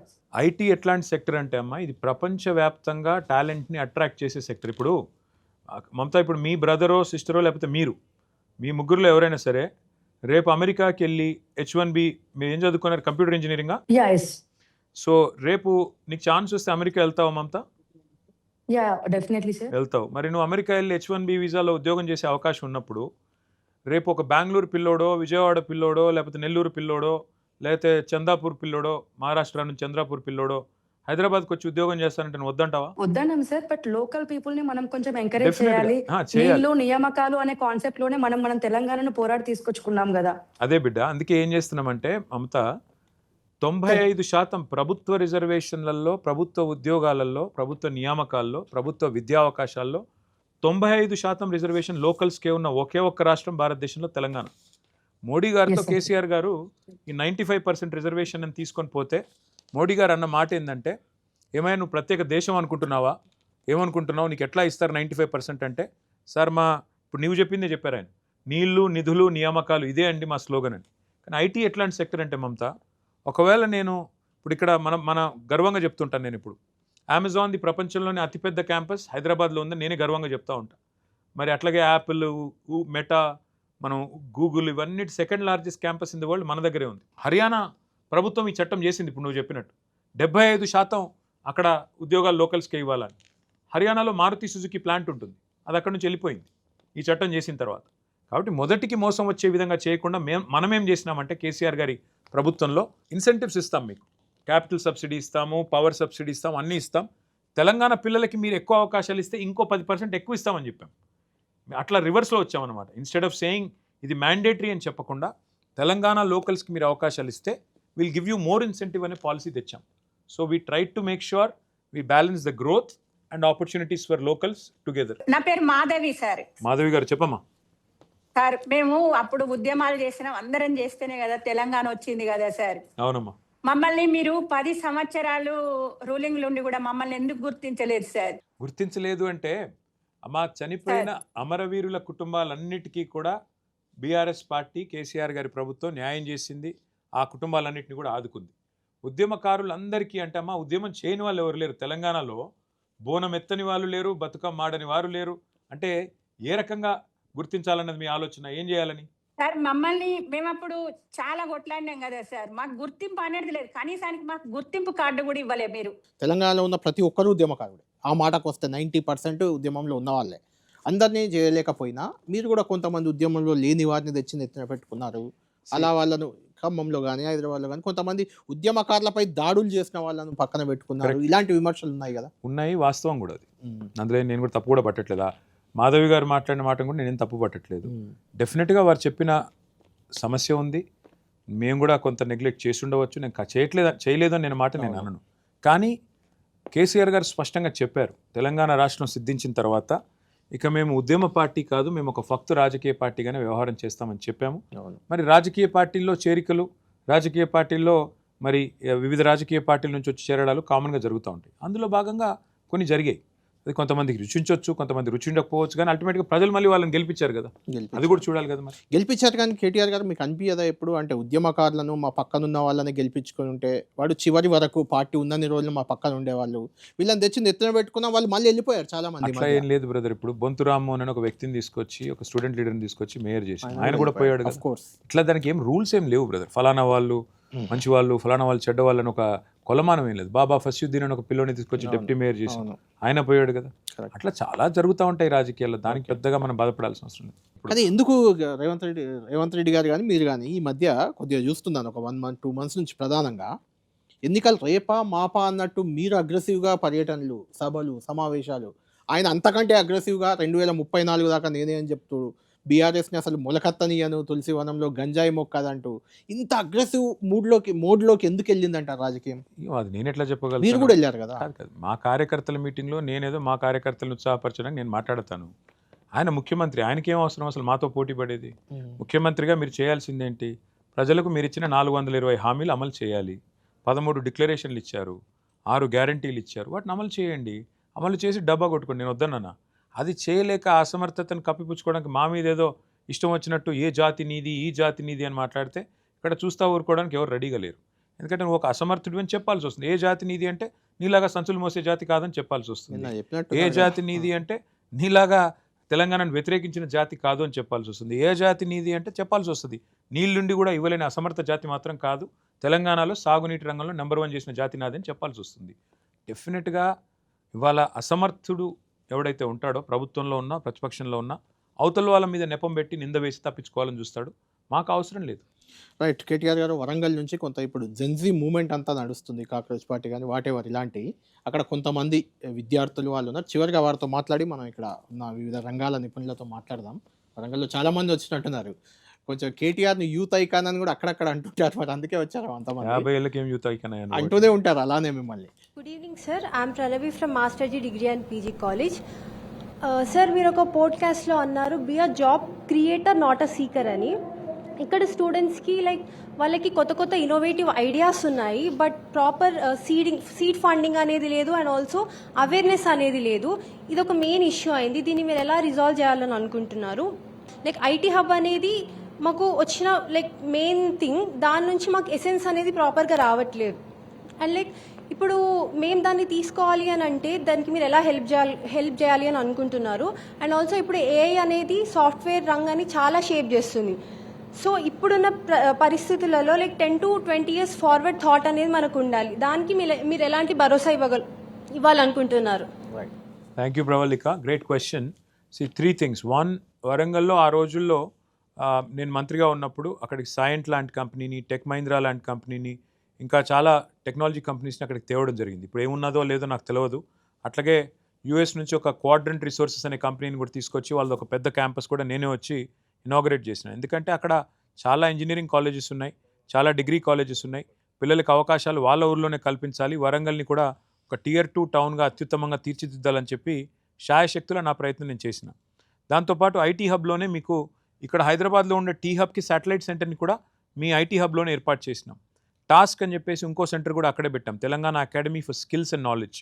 So మీకు skill set ఉంటే, మీకు ఒక idea ఉంటే, దాన్ని product రూపంలో కానీ దాన్ని ఎట్లా ముందుకు తీసుకెళ్లాలనే దానికి టీ హబ్ అనేది అదే. ఇప్పుడు నిన్న మీరు చూసుంటారు, స్కై రూట్ అనే ఒక కంపెనీ అంతరిక్షంలోకి రాకెట్ని పంపింది. మొట్టమొదటి ప్రైవేట్ కంపెనీ అంతరిక్షంలోకి భారతదేశంలోంచి రాకెట్ పంపిన కంపెనీ. ఆ కంపెనీ కూడా టీ హబ్లో పుట్టిందే. కాబట్టి మనందరికీ గర్వకారణం ఇట్లాంటి కంపెనీస్ కానీ, ఇట్లాంటి అత్యుత్తమమైన మరి ఎదుగుదల కానీ. నేను అనేది ఏమంటే, మీకు కనుక ఒక ఐడియా ఉంటే దాన్ని మీరు బ్రహ్మాండంగా ముందుకు తీసుకెళ్లేదానికి మీ ఐటీ హబ్లో ఉండే అక్కడ మన ఐటీ వింగ్ సంబంధించిన, ఐటీ డిపార్ట్మెంట్ సంబంధించిన అఫీషియల్స్ ఉన్నారు, వారిని కలవచ్చు. లేదా హైదరాబాద్లో మీకు కావాలంటే మీరు అమ్మాయి కూడా, మీకు వి హబ్ ఉంది, టీ హబ్ కూడా ఉంది. ఎక్కడికి వచ్చినా మీకు మెంటర్షిప్ దొరుకుతుంది, సీడ్ ఫండ్ దొరుకుతుంది, మీకు కావాల్సిన అడ్మినిస్ట్రేటివ్ సపోర్ట్ దొరుకుతుంది. మీరు ఒక్కసారి ప్రయత్నించి చూడండి. కాని పక్షంలో తప్పకుండా మీరు 10 టీవీలోనే మాట్లాడారు కాబట్టి అవసరమైతే మీ డీటెయిల్స్ తీసుకొని నేను కూడా పర్సనల్గా హెల్ప్ చేస్తాను. 50,000 ఉద్యోగాలకు మీరు నోటిఫికేషన్లు ఇచ్చి వాళ్ళకి ఉద్యోగ నియామక పత్రాలు ఇవ్వకుండా ఆపారు. ఆఫ్ కోర్స్ అది మీ ఫెయిల్యూర్ అంటే ఒప్పుకోరా? అది వీళ్ళు ఇచ్చారు.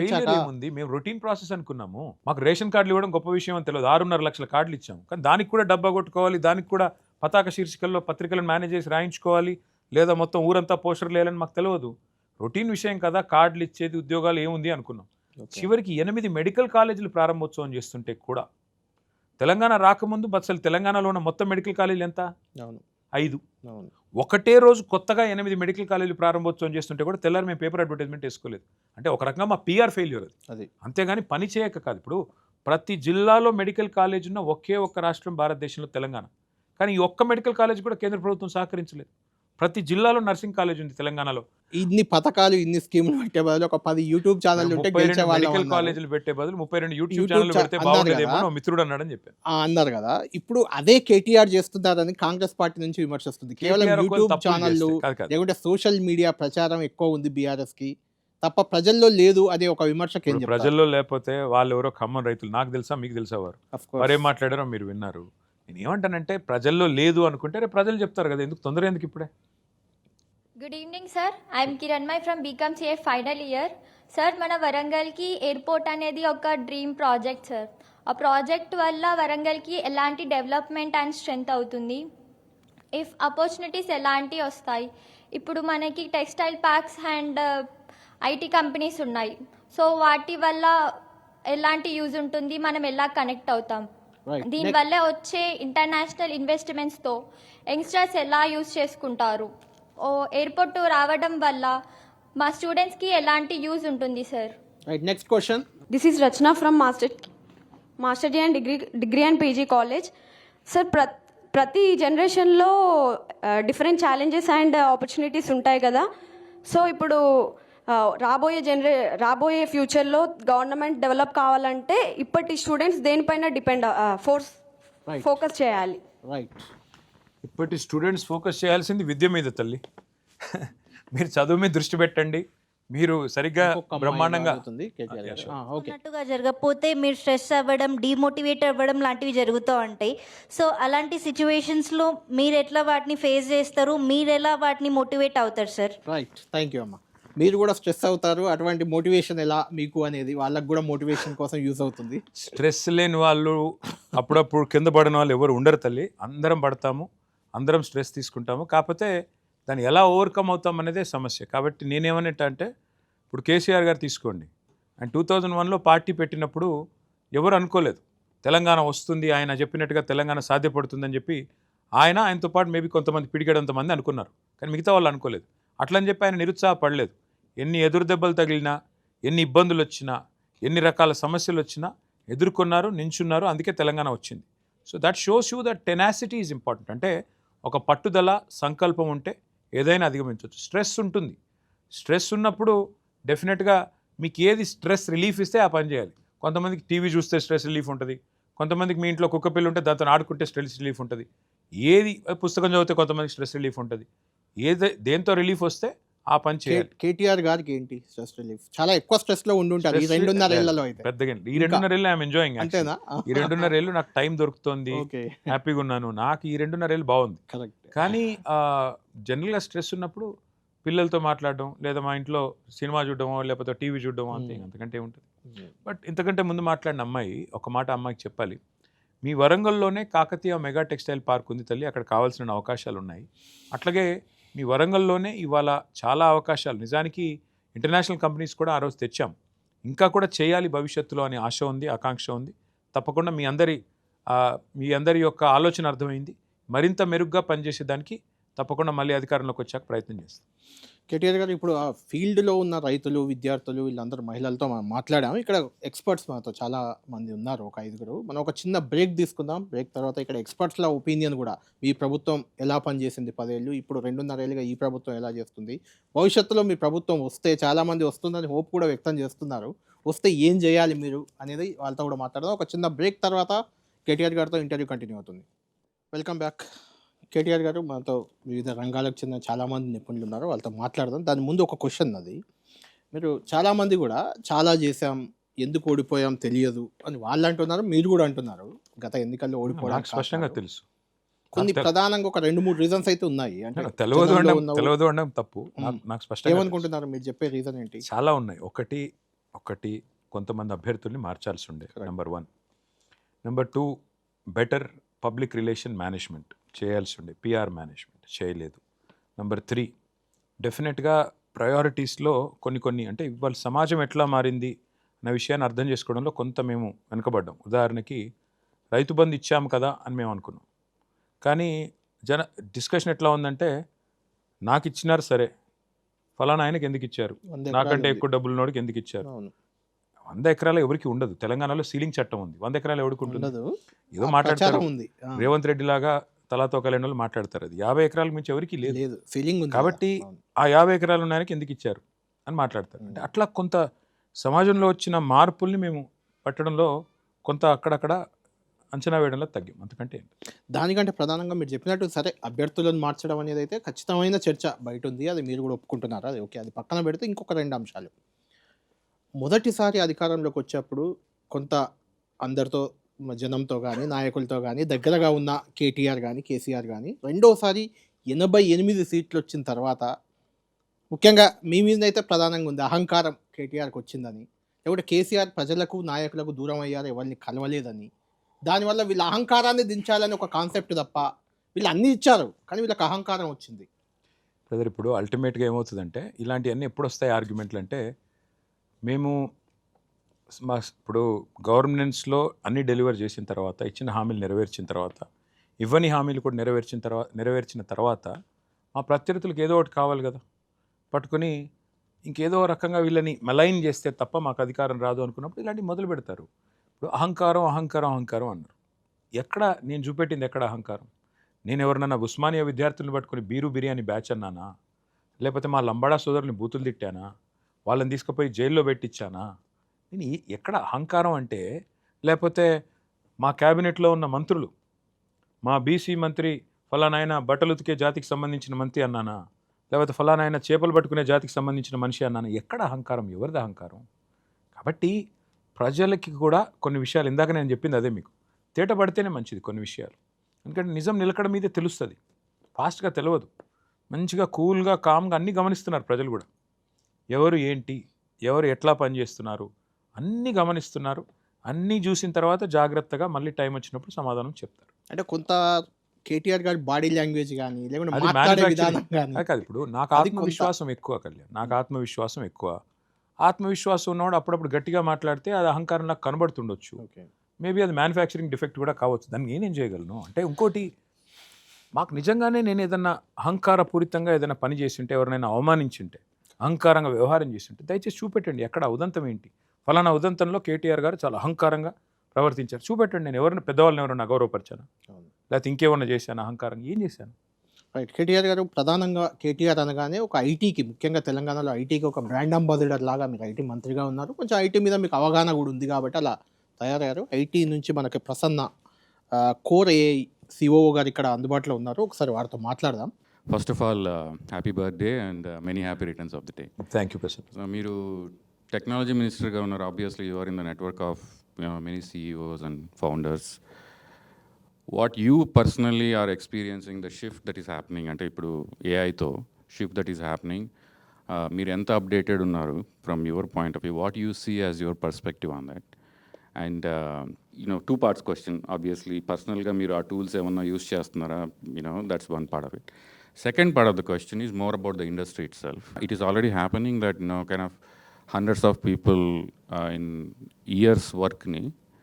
Now we are seeing that getting reproduced in few weeks and days with fewer than few people. Like our cognitive cognitive work value has been now collapsing significantly. Obviously mana industry significantly it was being built on cognitive work value pyramid మీద build చేసాం. Is government కానీ సొసైటీ కానీ are we watching it closely enough to be proactive, అంటే దాంట్లో మనం ప్రొయాక్టివ్గా plan చేసి ఎగ్జిక్యూట్ చేయడానికి పాలసీలు? What you think we should do as not only as a government but also as a community to be ready for that kind of a tsunami that is coming in terms of the impact of AI? See, Prasanna, firstly, thank you. Great question again, because artificial intelligence is a topic that I think not a day goes by without people talking about it, without people actually discussing it extensively. నిజమేంటి అంటే, నాకు అర్థమైన నిజమేంటి అంటే, ప్రపంచంలో మీరు చరిత్రలో చూస్తే ఇలాంటి పెను మార్పులు వచ్చిన ప్రతిసారి మనుషుల నైజం ఏంటి అంటే they imagine the worst always. గుర్తుంటే మనకి మొదలు కంప్యూటర్లు వచ్చినప్పుడు మొత్తం భారతదేశం అంతా బ్యాంకింగ్ ఎంప్లాయీస్ మొత్తం స్ట్రైక్ చేశారు.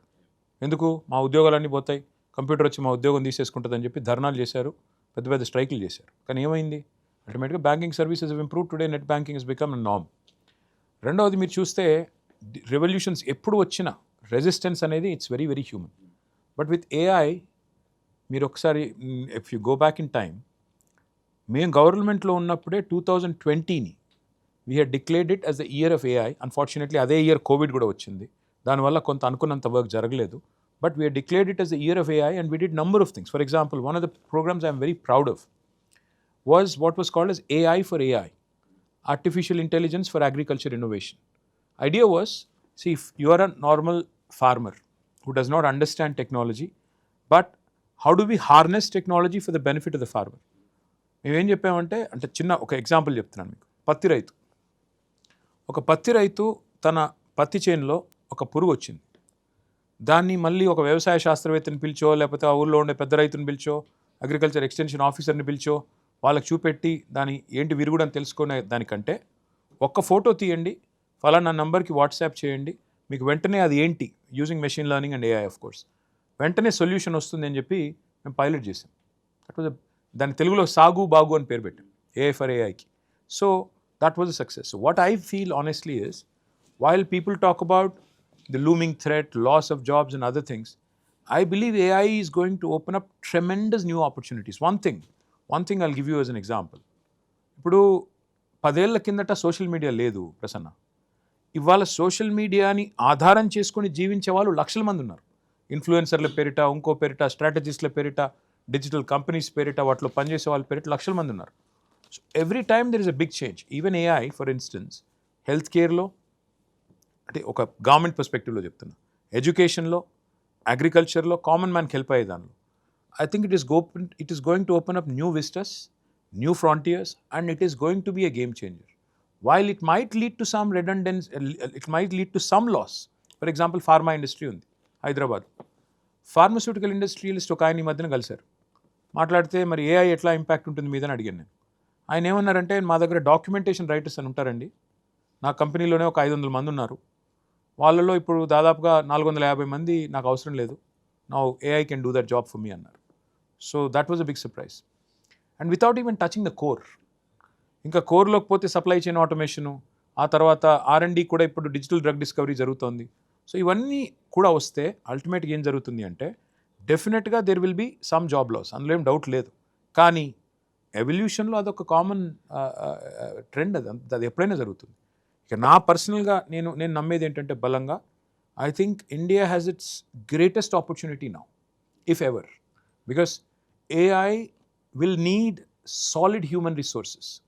And India is one country which has got that ability to adapt really, really quick. Therefore, I firmly believe that we will have newer opportunities. What those are, I may not be able to tell you readily, but I do see a lot of interesting things happening. With AI, now data proliferation is happening. Data consumption is increasing by, maybe a few thousand X. Data centers are popping up everywhere. All these are also going to create more and more opportunities for us. So I am a firm believer that whatever technological changes, advancements have happened right in front of our eyes has been a good thing for humanity. And personally speaking, I have not been using any of the tools though. ఎందుకు అని అడుగుతారా? ఎందుకంటే నాకు గుర్తుంది, చిన్నప్పుడు నాకు అన్ని నెంబర్లన్నీ, phone నెంబర్లన్నీ గుర్తుండేది. తర్వాత ఫోన్ వచ్చినాక ఫోన్ నెంబర్లు మర్చిపోయాను. నేను ఇప్పుడు పేర్లు చూస్తే తప్ప నాకు ఫోన్ నెంబర్లు గుర్తులేవు. అట్లాగే చిన్నప్పుడు క్యాలిక్యులేటర్ లేకుండా క్యాలిక్యులేట్ చేసేటోని. క్యాలిక్యులేటర్ వచ్చిన తర్వాత, మన ఫోన్లో క్యాలిక్యులేటర్ వచ్చిన తర్వాత అది ముట్టంది, నేను ఆఖరికి 2 into 12 ఎంత అంటే కూడా చెప్పేదానికి కొంత అప్పుడప్పుడు కష్టం అవుతుంది ఫాస్ట్గా. So I don't want to be two dependent. What happens is when you start getting two dependent, but even for the smallest thing, some people start using ChatGPT for writing a letter, drafting a letter. అరే నువ్వు రాయొచ్చు కదా, నీకు చిన్నప్పుడు స్కూల్లో నేర్పించారు కదా, అది మర్చిపోతున్నాం మనం. So I'm a little worried that you should not become overtly dependent, but I see the great benefit of AI as a tool, and I think we've only scratched the surface. First of all, obviously you are following it, you are tracking it, you are part of the network of CEOs and all that, but not necessarily the same level of knowledge or readiness is there everywhere, particularly మన community-లో, మన society-లో. I mean, are we prepared as a community? మనం ఏం చేయాలి దాన్ని educate చేయడానికి ఒకటి, so that they all get prepared. You also talked about entrepreneurial spirit ఇంతకుముందు. So obviously that opens up a lot of opportunities. Now we can have companies like Microsoft, Meta coming out of India because now that need has come down. But at the same time, token economics issue ఉంది. So how can we as a community provide the token economics or model accessibility to people to go build these companies and products out of India? Our prep work paranga, how do you see that we can think ahead? I think governments by themselves can just be enablers, and the kind of capital that is required, the kind of opportunity there is to build on that, to latch onto that, you'll need huge amounts of money. For example, data centers as an opportunity, because with more and more AI consumption, with more and more AI proliferation, data centers have to, data centers, power, these two sectors are only going to grow manifold. For example, a lot of people don't know the kind of power requirement that is involved in setting up a data center. Today hardly మనకి ఎంత ఉందో capacity నాకు ఇప్పుడు exact తెలియదు, కానీ maybe 2 or 3 gigawatts ఉందేమో ఇండియాలో data centre capacity. But I believe 100 gigawatts దాకా పోతుంది ఈ data centre capacity. That it self will create more opportunities in power sector. That it self will create more employment in power sector. So there is ఇండైరెక్ట్గా జరుగుతుంది. కానీ coming back to your original point about what we can do as a community, I believe, if you look at examples in the West, మీరు last 4-5 yearsలో, last 6-7 yearsలో జరిగిన changes చూస్తే, ఒక Anthropic, ఒక OpenAI, and all the other AI companies that have just come up and people have become billionaires and trillionaires in no time, and what kind of wealth they have produced. In fact, now XAI and the kind of deployment they have done, within 4 months, 300 GPUs, not 300K GPUs, I think it is. Mad numbers. So నేనేమంటానంటే అల్టిమేట్గా ఎక్కడో దగ్గర నాకు కూడా ఒక doubt వస్తుంది. Maybe I'm wrong, maybe I'm right. Elon Musk talked about it. He said the day is not far when we'll have to start looking at universal high income. అంటే ప్రసన్న ఏమవుతుందని నేను అనుకుంటున్నాను అంటే, ఇప్పుడు కేసీఆర్ గారు రాకముందు తెలంగాణలో పెన్షన్ 200, కేసీఆర్ వచ్చిన తర్వాత 2000, కాంగ్రెస్ వాళ్ళు 4,000 చేస్తూ ఉన్నారు. So maybe the day is not far when after AI and all the productivity kicks in, all the efficiency kicks in, ఎవరు ఏం పని చేయకుండా నెలకి 20,000, 25,000, 30,000 ఫ్రీగా గవర్నమెంట్ ఇచ్చే రోజు వస్తుందేమో. అప్పుడేం ఛాలెంజ్ వస్తుందంటే ప్రసన్న, మనిషిని బిజీగా ఉంచడం ఎట్లా, వాడు ఐడిల్గా ఉంటే మళ్ళీ ఎక్కడ యాంటీ సోషల్ తయారవుతాడని వాళ్ళని ఎట్లా బిజీగా ఉంచాలి, అది ప్రభుత్వాలకు పెత్తలకానే పోతుంది. So answering your point directly, are we prepared as a community? No. Are we having all the answers? No. But I think the scope to learn, the scope to probably pick up a few good things from the West is always there, and with people like you, young people like you, who can guide us, who can work with us, I think we'll have to find answers as we go along. I don't think anybody in the world has all the answers at this point in time. Yeah. Right. KTR గారు, ముఖ్యంగా IT sector అంటే అయితే బెంగళూరు లేదంటే హైదరాబాద్ అనే రకంగా దేశంలో ఉంది కాబట్టి ముందు మీరు చెప్పినట్టు ఏఐ వల్ల ఉద్యోగాలు పోతే, మళ్ళీ నిరుద్యోగం పెరిగితే, ప్రభుత్వ ఉద్యోగాలు ఇవ్వాలి అనే ఒక డిమాండ్, అంటే గతంలో మీరు ఇవ్వలేదు, ఇప్పుడు కాంగ్రెస్ ఇచ్చింది, ఎన్ని ఇవ్వగలుగుతారు? ప్రభుత్వ ఉద్యోగాలు భారతదేశంలో లేదా ప్రపంచంలో ఎక్కడైనా మీరు చూసుకుంటే, ఏ ప్రభుత్వమైనా తన పాపులేషన్లో మ్యాక్సిమం 2% మంది కంటే ఎక్కువ ఎక్కడ అకామిడేట్ చేయలేదు. మరి మిగతా 98% మంది పరిస్థితి ఏంటంటే సెల్ఫ్ ఎంప్లాయ్మెంట్ కానీ, ప్రైవేట్ సెక్టర్ ఎంప్లాయ్మెంట్ కానీ. ఉదాహరణకు తెలంగాణ తీసుకోండి. తెలంగాణ జనాభా 4 కోట్లు. 4 కోట్ల జనాభాలో మనకి ప్రభుత్వ ఉద్యోగుల సంఖ్య 8 లక్షలు అప్రాక్సిమేట్ నేను చెప్పేది, కొద్దిగా అటు ఇటు. అందులో కొంత అవుట్ సోర్సింగ్, కాంట్రాక్ట్ ఉన్నారు, రెగ్యులర్ ఎంప్లాయీస్ మిగతా వాళ్ళు. సో 2% మాత్రమే. మరి మిగతా వాళ్ళ సంగతి ఏంటి? మిగతా 3,92 లక్షల మంది సంగతి ఏంటి? We have to, that's why attract private sector investment. That is where IT becomes important, that is where life sciences becomes important. అందుకే ప్రభుత్వాలు రెడ్ కార్పెట్లు పరిచి ఇన్వెస్ట్మెంట్లు ఆహ్వానించేదే అందుకు. ఇప్పుడు టెక్స్టైల్ పార్కులు పెట్టేదే అందుకు, మెడికల్ డివైజెస్ పార్కులు పెట్టేదే అందుకు, ఇంత పెద్ద ఎత్తున రాయితీలు ఇచ్చేదే అందుకు. సో ప్రైవేట్ సెక్టర్ అనేది it's always going to be quite dominant. తర్వాత సెల్ఫ్ ఎంప్లాయ్మెంట్ అదొక ఆప్షన్, మహిళా సంఘాలనండి, ఇంకోటనండి. సో అన్ని రకాలుగా అల్టిమేట్గా సమాజంలో రెస్ట్లెస్నెస్ లేకుండా, సమాజంలో లాలెస్నెస్ లేకుండా చూసుకోవాల్సిన బాధ్యత సమిష్టిగా సమాజం మీద ఉంటుంది. అందులో ప్రభుత్వాలు కూడా తమ పాత్ర పోషించాలి. రాజకీయ పార్టీలు కూడా అబద్ధాలు చెప్పకూడదు, చేయలేని అబద్ధాలు. మొదటి సంవత్సరంలో 2 లక్షల ఉద్యోగాలు నింపేస్తాం అని పనికిమాల డైలాగులు కొట్టి 10,000 కూడా ఇవ్వకుండా మళ్ళీ మా మీద దుమ్మెత్తిపోసే ప్రయత్నం చేయకూడదు. రైట్. తమ్మారెడ్డి భరద్వాజ్ గారితో మాట్లాడదాం. నమస్తే సార్. భరద్వాజ్ గారు. నమస్తే sir. First of all happy birthday sir. Thank you sir. Sir, last 10 yearsలో మీరు 2014 నుంచి గవర్నమెంట్ వచ్చినాక you did a fantastic job that government. So you are part of the government కాబట్టి I congratulate you and all. ఆ తర్వాత వచ్చిన కొత్తలో మీరు you have started an app. App అంటే మీన్ వాట్సాప్ చేస్తే, కేటీఆర్కి వాట్సాప్ చేస్తే ఈ రాష్ట్రంలో ఏ పనైనా అవుతుందని. అండ్ ఆ రోజుల్లో I have a YouTube channel. నాకు ఆంధ్ర నుంచి చాలామంది అడిగేవారు, నువ్వు ఆంధ్రుడే కదా, ఆంధ్ర గవర్నమెంట్ని కాకుండా తెలంగాణ గవర్నమెంట్ సపోర్ట్ చేస్తున్నావు ఏంటని. అప్పుడు నేను సమాధానం ఏం చెప్పానంటే, ఇక్కడ ఫోన్లో దొరుకుతారా నాకు, మీ దగ్గర మంత్రులు ఇంటికి వస్తే కూడా దొరకరు మాకు అని చెప్పేవాడిని. సో అలాంటి పరిస్థితి నుంచి సెకండ్ టర్మ్ వచ్చేటప్పటికి it was not effective. And I don't know, అసలు వినపడతాం కూడా మానేసారు. ఎన్ని మెసేజ్లు పెట్టినా దానికి సమాధానాలు వచ్చాయి కాదు. ఎందుకు జరిగిందో నాకు తెలియదు. అది somehow that was the first question. దానికైతే ముందు చెప్పండి, తర్వాత వెళ్దాం. Yes sir. నేను అనేది ఏంటంటే సార్, మరి మీ అనుభవం అట్లా ఎందుకుందో ఇప్పుడు పర్సనల్గా నేను చెప్పలేను, కానీ we try to be as approachable, as accessible. కొన్ని సందర్భాల్లో కాకపోతే మనుషులమే కాబట్టి అప్పుడప్పుడు ఏమైనా ఓవర్ సైట్ ఉంటే ఉండొచ్చు. కానీ ఉద్దేశపూర్వకంగా నెగ్లెక్ట్ చేసిందో, ఉద్దేశపూర్వకంగా ఏదైనా సమస్యను విస్మరించిందో అయితే తెలిసి అయితే చేయలేదు. తెలవక ఏదైనా జరిగితే జరిగి ఉండవచ్చు కాక. కానీ 2వ టర్మ్లో కోవిడ్ కూడా వచ్చింది, మీరు మర్చిపోవకండి. ఆ తర్వాత కూడా 2 years of Covid, 2 years of economic gloom. So maybe కొన్ని పనులు అనుకున్నంత వేగంగా జరగలేదు. But otherwise with all passion, all intent, all commitment 10 ఏళ్ళు పనిచేసాము.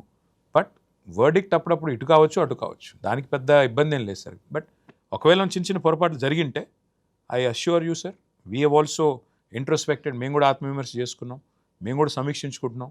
ఎట్లా మెరుగ్గా చేయాలి, ఎట్లా బాగుండాలి, ఇంకా మెరుగ్గా యాక్సెసిబుల్గా ఉండాలి, మార్చుకుంటాం. ఏమైనా చిన్న పొరపాటు ఉంటే తప్పకుండా మార్చుకుంటాం. లేదు, మొదట్లో చేయాలంటే వచ్చిన కొత్తలో కాబట్టి ప్రాబ్లీ మీరు అంతా టైం స్పెండ్ చేసి ఉంటారు. బై టైం వెళ్తా ఉన్న కాడి నుంచి ఆబ్వియస్గా మీరు బిజీ అవుతారు. But the mechanism should have been much more better. Process was not done properly అనేది నా పర్సనల్ ఫీలింగ్ అంతే తప్ప నాట్ దట్ చేయలేదని. కోవిడ్లో దో యు ఆర్ బిజీ, కోవిడ్లో ఏ రాష్ట్రంలోనూ జరగని డెవలప్మెంట్ జరిగింది. ఓవర్ బ్రిడ్జెస్ కానీ చాలా there was lot of work done here. ఈ రాష్ట్రంలో జరిగినట్టు ఎక్కడ జరగలేదు. So that should be appreciated. At the same time ఉండే కష్టాలు అనుకోండి. ఇకపోతే మా సినిమాల దగ్గరకు వచ్చేటప్పటికి మీరు 2-3 మీటింగులు పెట్టారు, నేను కూడా అటెండ్ చేశాను. ఆ తర్వాత ఎందుకో అసలు ఆ సినిమా ఇండస్ట్రీని గురించి సీఎం గారు కూడా 1-2 సార్లు చెప్పారు. అందరం మాట్లాడదామన్నారు, చేస్తామన్నారు. రాచకొండ అన్నారు, అది లేదు. అండ్ సినిమాటోగ్రఫీ మినిస్టర్ 10 years కంటిన్యూస్గా ఒకటే స్టేట్మెంట్ ఇచ్చారు, ఇప్పటి నుంచి ఏదో నంది అవార్డ్స్ ఏదో చేస్తాము, లేకపోతే ఇంకేదో చేస్తామని same statement was given for all the 10 years. Nothing was done. ఎందుకు అలా జరిగింది? అవసరం లేదు మీరు చెప్పాల్సిన, ఎందుకంటే ఇండస్ట్రీ ఆల్మోస్ట్ ఇక్కడే ఉంది. దీన్ని ఎవరు కదపక్కర్లేదు, మీరు గవర్నమెంట్ చేయనక్కర్లేదు. అనవసరంగా ఆశ చూపటం అనేది అవసరం లేని పని.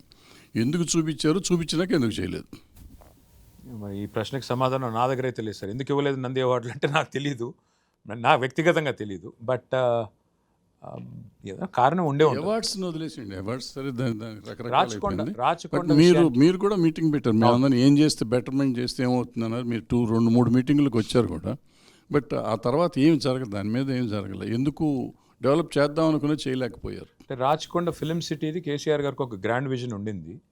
పెద్ద ఎత్తున చేద్దాము, దాదాపు ఒక 2.5-3 వేల ఎకరాల్లో పెద్ద ఎత్తున ఒక యూనివర్సల్కి మించిన స్టూడియో కట్టాలి అని ఒక ఎజెండా అయితే ఉండింది. అన్ఫార్చునేట్లీ కొంత వర్క్ కూడా జరిగింది, కానీ ల్యాండ్ ఎక్విజిషన్ కూడా కొంత జరిగింది. అన్ఫార్చునేట్లీ అది కార్యరూపం దాల్చే లోపలే ఏదో జరిగి ఉంటుంది. ఏంటి అనేది ఇప్పుడు నేను ఎగ్జాక్ట్గా ఇతమిద్దంగా ఇది అని చెప్పలేను, కానీ ఏదో జరిగి ఉంటుంది సార్. బట్ స్కోప్ అయితే ఇంకా ఉందండి. ఎందుకంటే ఇప్పుడు తెలుగు ఇండస్ట్రీ ఆ రోజుకి ఈ రోజుకి చూస్తే now every Telugu movie is becoming a pan Indian movie. ఇప్పుడు మన తెలుగు స్టార్స్ అందరూ పాన్ ఇండియా స్టార్స్ అయిపోయారు. కాబట్టి ఇప్పుడు స్కేల్ పెరిగింది, పరిధి పెరిగింది, షూటింగ్లన్నీ ఇక్కడే అవుతున్నాయి. కాబట్టి ఇంకా తెలుగు ఓన్లీ సినిమానే కాదు, తెలుగు టీవీ, తెలుగులో ఇంకా ప్రొడ్యూస్ అవుతున్న ఇతర కాంటెంట్ కూడా కావాల్సినంత స్కోప్ ఉంది. మరి ఈ ప్రభుత్వం కనుక చేయకపోతే మళ్ళీ 2 ఏళ్ళలో వచ్చేస్తాం సార్, అప్పుడు చేద్దాం. ఇప్పుడు ఏం చేస్తాం? కేటీఆర్ గారు, భరద్వాజ్ గారి కంటిన్యూషన్ చిన్న విషయాలను మీరు కొంచెం ఓవర్లుక్ చేసిన సందర్భాలు నాకైతే కొన్ని అనిపించాయి. ఎందుకంటే ఒకటి నంది అవార్డ్స్ కానీ చాలా చిన్న విషయం, మీరు ప్రతి ఇయర్ ఇవ్వచ్చు, పెద్ద దానికి ఖర్చు అయ్యేది కాదు, అది ఆర్థిక భారం కాదు, ప్రభుత్వం మీద ఇవ్వలేదు. అదే సమయంలో సెక్రటేరియట్లో తెలంగాణ తల్లి కోసం ఒక ప్రత్యేకంగా ఒక స్థలాన్ని కూడా పెట్టి తెలంగాణ తల్లి విగ్రహాన్ని అక్కడ పెట్టలేకపోయారు మీరు. దాంతో ఆ విగ్రహం రూపురేఖలే మారే, అది ఒక పెద్ద వివాదంగా మారే పరిస్థితి. ఒక రకంగా లిటరల్గా మీరు కల్పించినట్టే, అది పెట్టాల్సింది యాక్చువల్గా. అలాంటి కొన్ని చిన్న వాటికి ఏం చెప్తారు, ఎందుకు జరిగాయి? మనుషులం కదా, పొరపాటు చేస్తుంటాం, జరిగినాయి, కాదట్లేదు కదా నేను, జరిగినాయి. నంది అవార్డ్స్ మార్చేసి దానికి కమిటీ చేశారు, సింహ అవార్డ్స్ అన్నారు, దాని బొమ్మ తయారు చేశారు. బట్ అనౌన్స్మెంట్ కాలేదు, తర్వాత నడవలేదు. కరెక్ట్ సార్, అఫ్ కోర్స్ అది చిన్న విషయం అనుకోండి. బట్ ఇండస్ట్రీకి ఏదో చేద్దాం అనుకున్నది.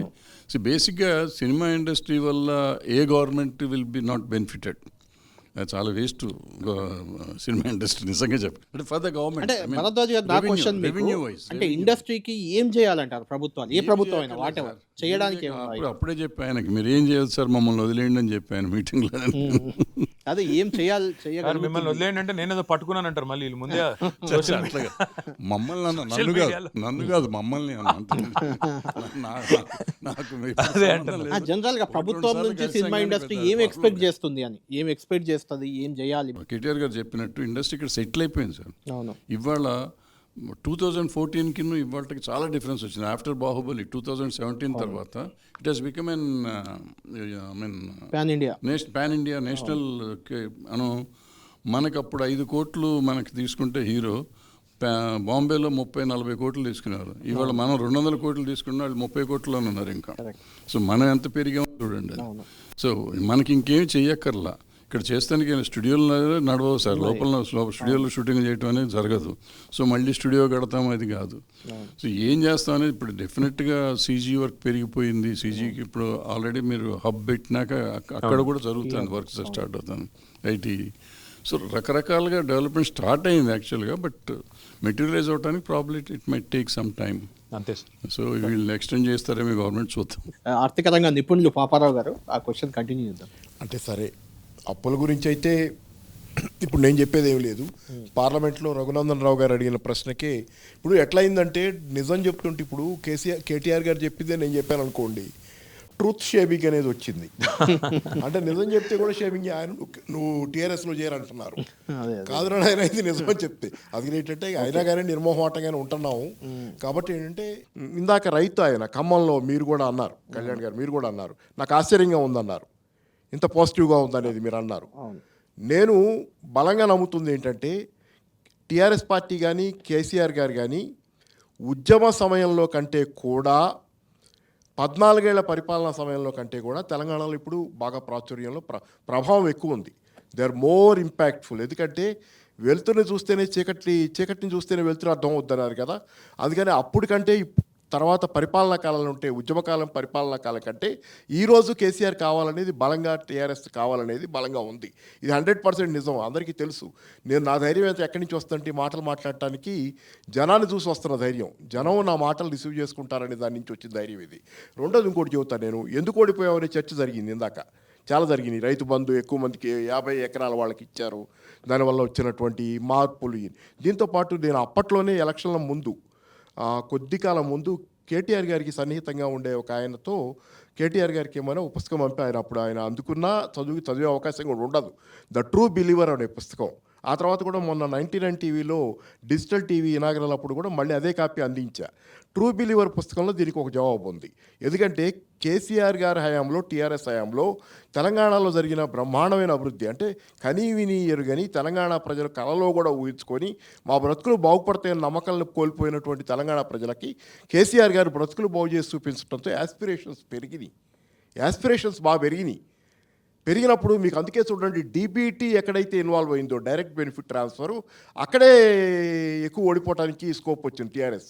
ఎందుకంటే అక్కడ చొరబడి 10,000 ఇచ్చే చోట 15,000 ఇస్తామని చెప్పారు, 2,000 ఇచ్చే చోట 4,000 ఇస్తామని చెప్పారు.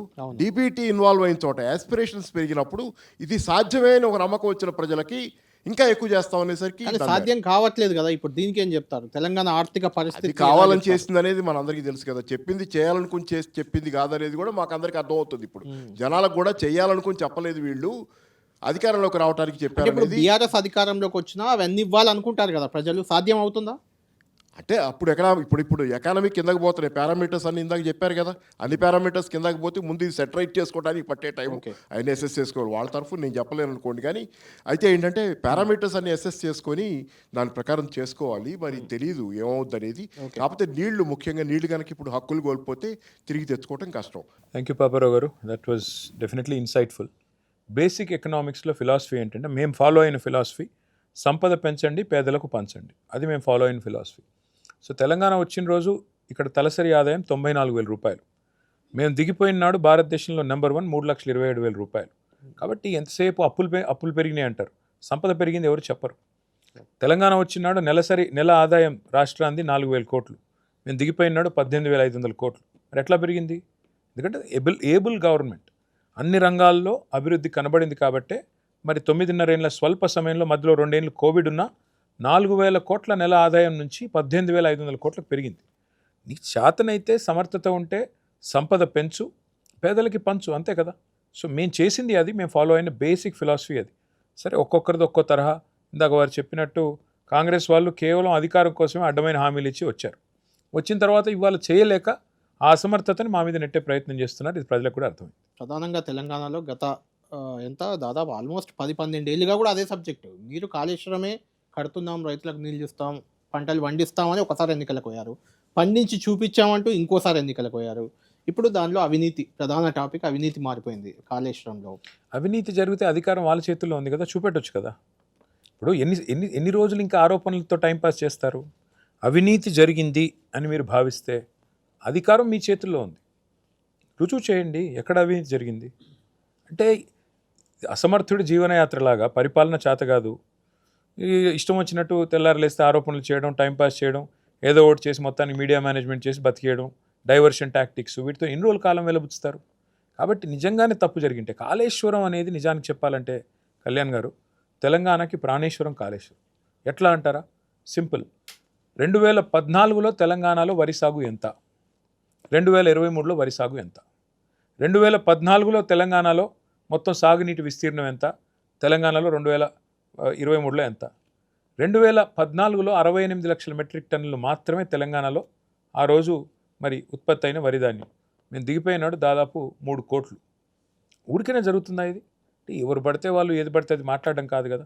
ఎన్ని ఉన్నాయి అందులో? చెరువులు బాగు చేసుకున్నాం, ప్రాజెక్టులు అన్నింటినీ కూడా పెండింగ్ ప్రాజెక్టులు రన్నింగ్ ప్రాజెక్టులుగా మార్చుకున్నాం, కొత్త ప్రాజెక్టులు నిర్మాణం చేసుకున్నాం, రైతు బంధు, రైతు బీమా, 24 గంటల కరెంటు, రైతుకు విశ్వాసం, కొనుగోలు కేంద్రాలు, మద్దతు ధర, విత్తనాలు, ఎరువులు టైంకి ఇవ్వడం, ఇన్ని జరిగితే తెలంగాణలో సాగు విస్తీర్ణం జరిగింది. అల్టిమేట్గా తెలంగాణ ఇవాళ భారతదేశానికి ధాన్య భాండాగారంగా మారింది. కొంతమంది కాంగ్రెస్ వాళ్ళు మాట్లాడితే నవ్వాలో ఏడవాలో తెలియదు. ఇదంతా మేం చేసిందే అంటారు. మరి 2014 ముందు ఎందుకు జరగలేదు ఈ చమత్కారం? 2014 ముందు మేము కట్టిన ఒక్క ప్రాజెక్టు లేకపోతే, మేము కట్టిన దాంతో ఒక్క ఎకరానికి ఆయకట్టుకు నీళ్ళు రాకపోతే 2014 ముందు కేవలం 68 లక్షల మెట్రిక్ టన్నుల ధాన్యం మాత్రమే ఎందుకు పండింది? కేసీఆర్ గారు దిగిపోయినట్టుకి 3 కోట్లకు ఎట్లా పెరిగింది చెప్పగలరా ఎవరన్నా? అంటే ఇదంతా హాస్యాస్పదమైన ఆరోపణలు, హాస్యాస్పదమైన మాటలు తప్ప ఇంకోటి కానీ కాదు. అంటే కాళేశ్వరంలో అవినీతి జరిగింది, మేము ఒక ప్రత్యేకంగా కమిషన్ పీసీ ఘోష్ కమిషన్ వేసాము, దాని మీద చర్చ జరిపాము, సిబిఐ కూడా ఇచ్చాము. కానీ బీఆర్ఎస్ బీజేపీ ఒక్కటే సిబిఐని మేనేజ్ కోర్టును కూడా అంటారా? ఆపుతున్నారు. కోర్టును కూడా అంటారా? మేము కోర్టుకు వెళ్ళాము, వీళ్ళు చేసిందంతా తప్పుల తడక లాంటి నివేదిక, ఇది తప్పు అంటే కోర్టు కూడా మాతో ఏకీభవించి దీన్ని ఆపేయండి అని చెప్పింది. అంతకంటే ఏం చెప్పాలి నేను? కోర్టులో న్యాయస్థానాలను కూడా తప్పుపడతారా? అంటే ఇప్పుడు రేవంత్ రెడ్డి గారి జడ్జి, జూరీ అన్నీ అయిపోతారా? అల్టిమేట్గా ప్రజలకి తమ అనుభవంలో కాళేశ్వరం ఫలాలు ఉన్నాయి, ప్రజలకి స్పష్టత ఉంది. రేవంత్ రెడ్డి గారికి, కాంగ్రెస్ నాయకత్వానికి ఒక విషయంలో స్పష్టత ఉంది. ఓట్లు వేయించుకునే ముందు ఇష్టం వచ్చిన అబద్ధాలు చెప్పి కాళేశ్వరాన్ని కూలేశ్వరం అని చెప్పి మొత్తానికి ప్రచారం చేసి గెలిచొచ్చారు. ఇవాళ వాస్తవం ఏంటి? కాళేశ్వరంలో 100 కంపోనెంట్లు ఉంటే ఒక్క కంపోనెంట్ అయిన మేడిగడ్డలో 2 పిల్లర్లు కుంగినాయి. మరి ఆ 2 పిల్లర్లను ముట్టకుండానే, మేడిగడ్డ బ్యారేజ్ను ముట్టకుండానే కన్నపల్లి పంప్ హౌస్ నుండి నీళ్ళు లిఫ్ట్ చేసే అవకాశం ఈరోజు ఉంది. అక్కడ నిన్నటికి నిన్న 94.5 మీటర్ల మీద మరి నీళ్లు ప్రవహిస్తున్నాయి. పంపులు ఆన్ చేస్తే 17 మోటార్లు ఆన్ చేస్తే అన్నారం సుందిలలో గ్రౌటింగ్ వర్క్ ఆల్రెడీ అయిపోయింది, పూర్తి స్థాయిలో దివ్యంగా ఉన్నాయని ఇంజనీర్లే చెప్తున్నారు. మరి మీకు వచ్చిన ఇబ్బంది ఏంటి? అహం అడ్డం వస్తుంది. ఎందుకు? ఇన్ని రోజులు నేను చేసిన ప్రచారం అంతా ఫాల్తూ ప్రచారం అని తెలిసిపోతుంది. కాబట్టి ఏం చేయాలి? అట్లాగే ఉందని చెప్పి చూపెట్టాలి. రెండో బాధ కూడా ఉంది రేవంత్ రెడ్డి గారికి. నీళ్ళు ఇచ్చామనుకోండి, యూరియా అడుగుతారు, యూరియా ఇస్తే పంట పండుతుంది, పంట పండితే మళ్ళీ కొనాలా, మద్దతు ధర అంటారు, మళ్ళీ బోనస్ ఇవ్వాలా. ఇదంతా ఎందుకు? కరువు పేరు చెప్పి తప్పించుకుందామన్న ప్రయత్నంలో ఆయన ఉన్నాడు. కరువు, కాళేశ్వరం 2 పేరు చెప్పి తప్పించుకుందామని ఆయన ప్రయత్నం. కానీ రైతులకు అన్ని విషయాలు అర్థమైనాయి. మొన్న మేము కన్నెపల్లి దగ్గరికి వెళ్ళి అక్కడ నిలబడి చూపెట్టాం. 1,00,000 క్యూసెక్కులు నీళ్లు పోతుంది, రోజుకు 9 టీఎంసీల నీళ్ళు కిందికి పోతుంది. అంటే ఒక ముఖ్యమంత్రి ఇంత హాస్యాస్పదంగా, ఇంత సిల్లీగా మాట్లాడొచ్చని నాకు తెలియదు. 247 టీఎంసీల ఉధృత ప్రవాహం వస్తే రోజుకి 28.5 లక్షల క్యూసెక్కుల వరద వస్తే గోదావరికి జూలై 2022లో మేడిగడ్డ బ్యారేజ్ మీద నుంచి నీళ్లు పోయినాయి. బ్యారేజ్కి ఏం కాలేదు, భద్రాచలానికి ఏం కాలేదు. కానీ ముఖ్యమంత్రి గారు చెప్తున్నారు ఇప్పుడు 9 టీఎంసీల నీళ్లు పోతే, ఆ రోజు 247 టీఎంసీల నీళ్లు రోజు పోయినా ఏం కాలే, ఇలా 9 టీఎంసీల నీళ్లు పోతేనంట భద్రాచలం కొట్టుకుపోద్దంట ఆయన చెప్పే మాట. అంటే ఎంత సిల్లీగా, ఎంత అశాస్త్రీయంగా, ఎంత దిగజారుడుతనంతో మాట్లాడడం నేను ఎప్పుడు చూడలేదు. అంటే సిబిఐ విచారణకి ఇచ్చినా వాళ్ళు రావట్లేదు అంటే బీజేపీ బీఆర్ఎస్ మధ్య అండర్స్టాండింగ్ ఉంది అనేది ఒక ఎస్టాబ్లిష్మెంట్ జరుగుతుంది. బీజేపీ బీఆర్ఎస్కి అండర్స్టాండింగ్ ఉందా, బీజేపీ కాంగ్రెస్కి అండర్స్టాండింగ్ ఉందా అంటే నేను ఒకటే అడుగుతా. సెప్టెంబర్ 2024లో పొంగులేటి శ్రీనివాసరెడ్డి గారి ఇంటి మీద ఈడీ రైడ్ జరిగింది. ఈరోజు మనం జూలై 24 నాడు ఉన్నాం. నేను అడుగుతున్నా, మీరు చెప్పండి నాకు, 2026లో 2 ఏళ్ల తర్వాత ఎందుకు ఈడీ కనీసం ఒక స్టేట్మెంట్ ఇవ్వడానికి భయపడుతోంది? ఇంకో మాట అడుగుతాను, కేంద్ర ప్రభుత్వ పథకమైన అమృత్లో రేవంత్ రెడ్డి గారి బావమరిదికి ప్రాజెక్టులు వస్తాయి. ఆయన కంపెనీకి అసలు ఫైనాన్షియల్ ఎబిలిటీ లేదు, టెక్నికల్ కేపబిలిటీ లేదు, ఎట్లా వచ్చింది? అట్లాగే రేవంత్ రెడ్డి గారి ప్రభుత్వంలో బీజేపీ ఎంపీలకు యంగ్ ఇండియా స్కూల్స్, రోడ్లు అన్ని విచ్చలవిడిగా ఇస్తున్నారు. అండర్స్టాండింగ్ లేకపోతే ఇదంతా ఎట్లా జరుగుతుందండి?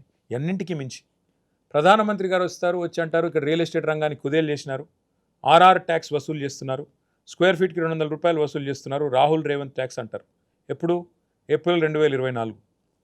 2 ఏళ్ళు అయిపోయింది, ఎందుకు చర్యలు తీసుకోవట్లేదు? అమిత్ షా గారు వస్తారు, ఏటీఎంలా మారిపోయింది తెలంగాణ అంటారు, ఎందుకు మరి మీరు దొంగల్ని పట్టుకోవట్లేదు? ఏముంది మీకు అంత ఇబ్బంది? ఇంకా పైపెచ్చు పట్టుకోకుండా ఆప్ హమారే సాత్ జుడ్ జావ్, ఎవరితో జుడాయిస్తున్నారు? బడే బాయ్ చోటే బాయ్ వాళ్ళ ఒకటై ఎవరిని డ్రామాలాడి ఇంకా బుకాయించాలనుకుంటున్నారు? ఆయన 15 లక్షలు అన్నాడు, ఆయన ఇవ్వడు. ఈయన రైతుకు ఎకరానికి 15,000 అన్నాడు, ఈయన ఇవ్వడు. అందుకే బడే బాయ్తో అది అంటారు చూడండి, బడే బాయ్ సుబానల్లా అంటే చోటే బాయ్ మాషా అల్లా అని. అట్లా ఉన్నది ఇద్దరి పరిస్థితి. ఇద్దరూ ఒకటే, ఇద్దరు దొందే. రెండు పార్టీల వ్యవహారం కూడా తెలంగాణ ప్రజలకు అర్థమైంది. అంటే కాంగ్రెస్ ప్రభుత్వాన్ని, ముఖ్యంగా రేవంత్ రెడ్డి సర్కార్ని, కాంగ్రెస్ ప్రభుత్వం కంటే కూడా గద్దె దించడానికి మీకు బీజేపీతో అండర్స్టాండింగ్కి వెళ్ళాల్సిన అవసరమో, లేకుంటే బీజేపీతో కలవాల్సిన పరిస్థితి వస్తే ఏం చేస్తారు? బీజేపీ రాష్ట్రంలో లేదు బ్రదర్, మీకు అపోహ ఉంది, దాన్ని తొలగించే ప్రయత్నం నేను చేస్తాను. ఈటెల రాజేందర్ గారు ఒక పవర్ఫుల్ నాయకుడు, 20 ఏళ్ళు ఒక నియోజకవర్గానికి బీఆర్ఎస్ పార్టీలో శాసనసభ్యుడిగా, మంత్రిగా పనిచేసిన నాయకుడు. అట్లాంటిది ఆయన కూడా బీజేపీ టికెట్ మీద గెలవలేకపోయారు మొన్న సార్వత్రిక ఎన్నికల్లో. రఘునందన్ రావు గారు ఆయన ఓడిపోయారు, బండి సంజయ్ గారు ఆయన ఓడిపోయారు, అరవింద్ గారు ఆయన ఓడిపోయారు, కిషన్ రెడ్డి గారు, అంటే వీళ్ళెవరు కూడా సొంత నియోజకవర్గాలు, శాసనసభ నియోజకవర్గాల్లో కూడా గెలవలేదు. ఒకసారి కాదు, 2 సార్లు. కానీ ఎంపీకి గెలిచారు కదా. ఎంపీకి ఎందుకు ఎట్లా గెలిచారో కూడా వాళ్ళకు కూడా తెలుసు. ఎంపీకి కేవలం మీరు చూడండి, శాసనసభ ఎన్నికల్లో ఓడిపోయిన వ్యక్తులు 3 నెలల్లో ఎంపీకి ఎట్లా గెలుస్తున్నారు? మోడీ. బీఆర్ఎస్ సహకరించింది అంటారు దానికి, వాళ్ళు వాళ్ళు ఏదన్నా అంటారు. నేనేమంటున్నా అంటే, మీకు ఒకటి మాత్రం వాస్తవం, అల్టిమేట్గా మోడీ ఫేస్ వాల్యూ మీదే 2019లో అయినా 2023లో అయినా ఎంపీ స్థానాలు కొన్ని గెలిచారు. అప్పుడు 4 గెలిచారు, మన 8 గెలిచారు తప్ప బీజేపీకి ఇక్కడ సంస్థాగతంగా బలము లేదు, నిర్మాణము లేదు, పునాది అంతకంటే లేదు. కాబట్టి వాళ్ళతో పొత్తుకు ఆస్కారమే లేదు. ఒకవేళ జమిలీ ఎన్నికలు వస్తే అదే మోడీ ఫ్యాక్టర్ కదా అప్పుడు? మరి చూస్తుంటే మోడీ అసలు పెద్ద గుదిబండ అయ్యేటట్టున్నాడు కదా బీజేపీకి. పిల్లల తిరుగుబాటు చూస్తుంటే ఢిల్లీలో మోడీ గారే అతిపెద్ద గుదిబండ అయ్యేటట్టున్నాడు బీజేపీకి. ఆయనే వదిలించుకోవాల్సిన పరిస్థితి బీజేపీకి వస్తుందేమో. మీకేం తెలుసు, నాకేం తెలుసు. ఒకవైపు రైతులు, మరొక వైపు విద్యార్థులు, యువత ఢిల్లీ పురవీధుల్లో వీరంగం చేస్తున్నారు. చూడట్లేదా మీరు? మెయిన్ స్ట్రీమ్ మీడియా చూపెట్టదు, ఎందుకు చూపెట్టదో కూడా మాకు తెలుసు, భయం.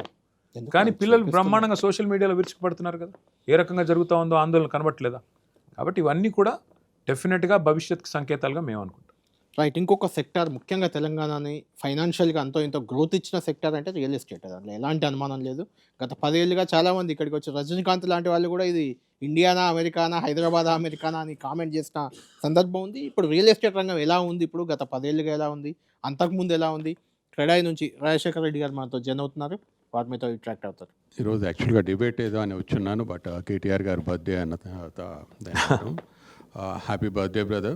Thank you. Wishing you heartfully. ఎందుకనంటే అవర్ ట్రావెల్ మేబీ మనం గడిచిన 10 సంవత్సరాలలో మేజర్గా ఒక 7 years అయితే కలిసి ప్రయాణం చేస్తున్నాము. సీఎం కేసీఆర్ గారు ఒకసారి మీటింగ్ లోపల బిల్డర్స్తో వచ్చినప్పుడు హుస్సేన్ సాగర్ దగ్గర వచ్చేసి ఒక హైరైజ్ బిల్డింగ్స్ కట్టియాలనేది తనకు ఒక కళ అనమాట.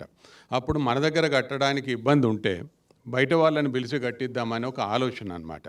కానీ గడిచిన 10 సంవత్సరాల్లో మనం చూసినప్పుడు హైదరాబాద్లో ఉన్న బిల్డర్లు అంతగా డెవలప్ అయ్యి ఈరోజు ఇండియా మొత్తం మీద కూడా హయ్యెస్ట్ టవర్ కట్టేది మన దగ్గర వస్తుంది. సో ఇవన్నీ చూసినప్పుడు that credit we have to give to KTR గారు.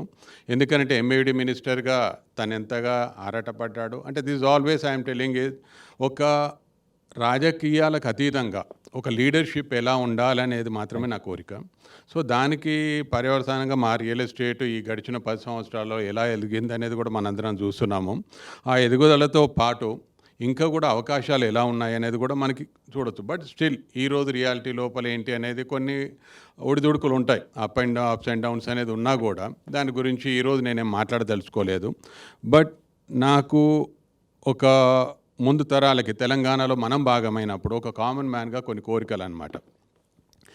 అదే ఎప్పుడు అంటుంటాను, లీడర్షిప్ అనేది వచ్చినప్పుడు మనం యువతకి ఒక దారి చూపెట్టాలి. ఇప్పటికీ రాజకీయాలలో చూసినప్పుడు 70 లక్షల పైచులకు యువత మన దగ్గర ఉన్నారు, ఉద్యోగ అవకాశాలు లేవు. వాళ్ళందరూ కూడా ఈ రాజకీయాలు అనేది ఒక ప్లాట్ఫామ్ అనేది ఎంచుకొని అటువంటిది ఉన్నప్పుడు వాళ్ళకు ఒక దారి చూపించే విధంగా మనం ఆలోచించాలి. అలాగే రూరల్ ఎకానమీ అనేది చూసినప్పుడు ఇప్పుడు కాళేశ్వరం ప్రాజెక్ట్ అంటారు, maybe that is again debatable if I say something.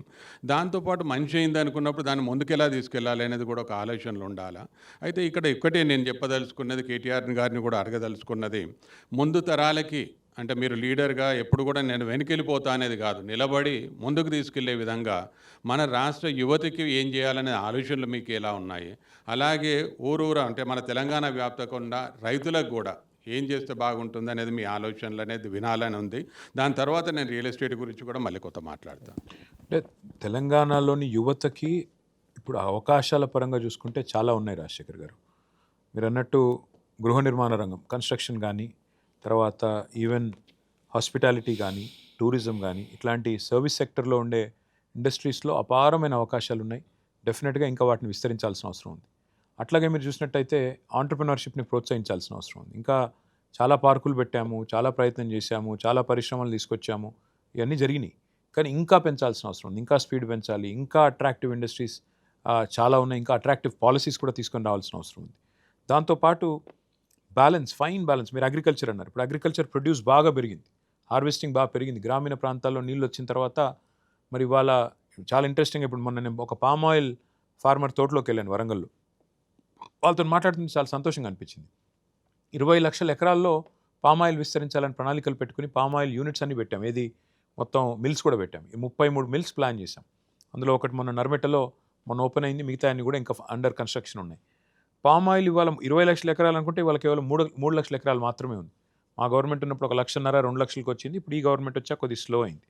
అట్లా ఇంకా కొత్త సన్ రైజ్ సెక్టర్స్ ఏంటి అక్కడ కూడా. అంటే నాకు చాలా ఆశ్చర్యం అనిపించింది ఎక్కడ అంటే, ఆ రోజు పామ్ ఆయిల్ ఫార్మర్ దగ్గర పోయినప్పుడు, పామ్ ఆయిల్ తోటకు పోయినప్పుడు ఒక యువ రైతు ఉన్నాడు అక్కడ. ఏం చేస్తుంటారు మీరు అని అడిగా. అబ్బాయి పేరు అనిల్. అబ్బాయి ఒక టెక్నాలజిస్ట్, ఆయన హైదరాబాద్లో HCL టెక్నాలజీలో పనిచేస్తున్నాడు. ప్రతి 15 రోజులకు ఒకసారి వచ్చి ఆయన పొలం చూసుకుని, ఆయన పామ్ ఆయిల్ తోట చూసుకుని అక్కడ లెక్కాపత్రం తీసుకుని వెళ్ళిపోతాడు. ఇక్కడ కొంతమంది వర్కర్స్ని పెట్టుకుని నడిపిస్తూ ఉన్నాడు. అచ్చా నువ్వు చేయొచ్చా ఇట్లా వీకెండ్ వ్యవసాయం చేయొచ్చా అని అడిగిన. చేయొచ్చు సార్, ఇట్లాంటి పంటలు ఉంటే చేయొచ్చు, ఇందులో లేబర్ ఇంటెన్సివ్ లేదు, చాలా బాగుంది అని చెప్పాడు. సో కొత్త తరహా ఆలోచనలు అట్లాంటివి ఇంకా ఏం చేయొచ్చు. కేవలం పామ్ ఆయిల్ ఒకటే కాదు, ఇప్పుడు బ్యాంబూ కల్టివేషన్ కూడా ఒక మంచి మార్గం. ఇట్లా కొన్ని ఇంట్రెస్టింగ్. ఫార్మింగ్ అంటే కేవలం ప్యాడీ మాత్రమే కాదు, ఫార్మింగ్ అంటే కేవలం పత్తి మాత్రమే కాదు, ఫార్మింగ్ అంటే అగ్రికల్చర్ అంటే కేవలం మొక్కజొన్న మాత్రమే కాదు. అట్లా రకరకాల పంటలు, ఆక్వాకల్చర్ ప్రోత్సహించవచ్చు. ఉదాహరణకి Telangana was the number 1 state మా గవర్నమెంట్ ఉన్నప్పుడు, number 1 state in inland fisheries. ఒకప్పుడు ఫిషరీస్ అంటే కోస్తా ఆంధ్ర, కానీ తెలంగాణలో ఉండే 46,000 చెరువుల్ని బాగు చేయడం వల్ల మిషన్ కాకతీయలో అవన్నీ కూడా ఇన్లాండ్ ఫిషరీస్లో నెంబర్ 1 అయి 30,000 మత్స్య సంపద సృష్టించాం. 30,000 కోట్ల మత్స్య సంపద ఫిషరీస్లో. సో ఇట్లా చాలా అవకాశాలు ఉన్నాయి ప్రాసెసింగ్కి, ఆక్వాకల్చర్కి, ఇంకా హార్టికల్చర్కి. ఇప్పుడు చాలా ప్రాంతాల్లో రాజశేఖర్ గారు తెలంగాణలో, ఇప్పుడు నాగార్జున సాగరు నల్గొండ జిల్లాలో బత్తాయిల తోటలు చాలా ఉంటాయి. మీకు జగిత్యాల ప్రాంతం పోతే మామిడి తోటలు ఉంటాయి. ఖమ్మం పోతే మీకు మళ్ళీ మిర్చి, ఇంకా ఇతర పంటలు. ఆదిలాబాద్ పోతే సోయా. ఇట్లా రకరకాల ప్రాంతాల్లో రకరకాల ఇంట్రెస్టింగ్ క్రాప్ ప్యాటర్న్స్ ఉన్నాయి. ఓవరాల్గా చూసుకుంటే ఇప్పుడు నిజామాబాద్ వస్తే టర్మరిక్ ఉంటుంది, మెదక్ వస్తే షుగర్ కేన్ ఉంటుంది, రకరకాలు ఉన్నాయి ఇట్లా. మరి అట్లాగే మీరు మహబూబ్ నగర్ పోతే మళ్ళీ వేరుశనగ, పల్లి. సో ఇట్లా రకరకాల పంటలు ఉన్నాయి. ఇదంతా కూడా మ్యాపింగ్ చేసి ఎక్కడికక్కడ యూనిట్లు పెట్టాలని మేము స్పెషల్ ఫుడ్ ప్రాసెసింగ్ జోన్స్ అని పెట్టాం. దాన్ని ఈ ప్రభుత్వం మళ్ళీ ఇంకొంత సమర్థవంతంగా ముందుకు తీసుకెళ్తే బాగుంటుంది. ఆక్వాకల్చర్ ప్రోత్సహించవచ్చు. ఇట్లా చాలా ఉన్నాయి ఐడియాస్. ఫుడ్ ప్రాసెసింగ్ యూనిట్లు కూడా ఏదో ప్లాన్ చేశారు, ఏర్పాటు చేశాము. ఫుడ్ ప్రాసెసింగ్ ఇప్పుడు నా నియోజకవర్గంలో సిరిసిల్ల జిల్లాలో కూడా ఒక సూపర్ ఫుడ్స్ ఫ్యాక్టరీ వచ్చింది. అది ఈరోజు దుబాయ్కి, గల్ఫ్ కూడా ఎక్స్పోర్ట్ చేస్తాం. So lot of opportunities. Hyderabad నిర్మాణ రంగం లోపల ఒక ప్రాబ్లం ఏమైందని అంటే, ఒక వెస్టర్న్ పార్ట్ మీదనే ఫోకస్ అయ్యి నిర్మాణ రంగం అంతా కూడా ఒకటే దగ్గర కూడా సెంట్రలైజ్ అయినప్పుడు దాంతో ట్రాఫిక్ ఇష్యూ కావడం ఒకటి, తర్వాత ఫ్యూచర్ ఇన్ఫ్రాకి మీద ఎంత లోడ్ పడుతుంది అనేది ఒకటి, హై రైజ్ బిల్డింగ్ అనేది ఒకటి. యాక్చువల్గా చెప్పాలంటే ఎఫ్ఎస్ఐ అనేది కూడా ఒక డిబేటబుల్ కాన్సెప్ట్ అనమాట. సో దాని గురించి కూడా ఎఫ్ఎస్ఐ అనేది అన్లిమిటెడ్ అనే దాని మీద ఒక స్టేజ్ లోపల ఇట్ రియలీ అడ్వాంటేజ్ అనమాట. మనకి హైదరాబాద్ ఒకటి ఎలా ఉండేదని అంటే, గండిపేట ఆ సరౌండింగ్స్లో చూసినప్పుడు it's a different landscape for the people coming from out side. Airport నుండి వచ్చినప్పుడు మన హైదరాబాద్ని చూసిన తర్వాత అది కానీ, తర్వాత టీఎఫ్ సరౌండింగ్స్ కానీ చూస్తే ప్రపంచం లోపల ఎక్కడున్నామా అనే ఫీలింగ్ వచ్చింది. బట్ ఇక్కడ వచ్చేసరికి ఏమవుతుందంటే, that is totally spoiling that kind of thing.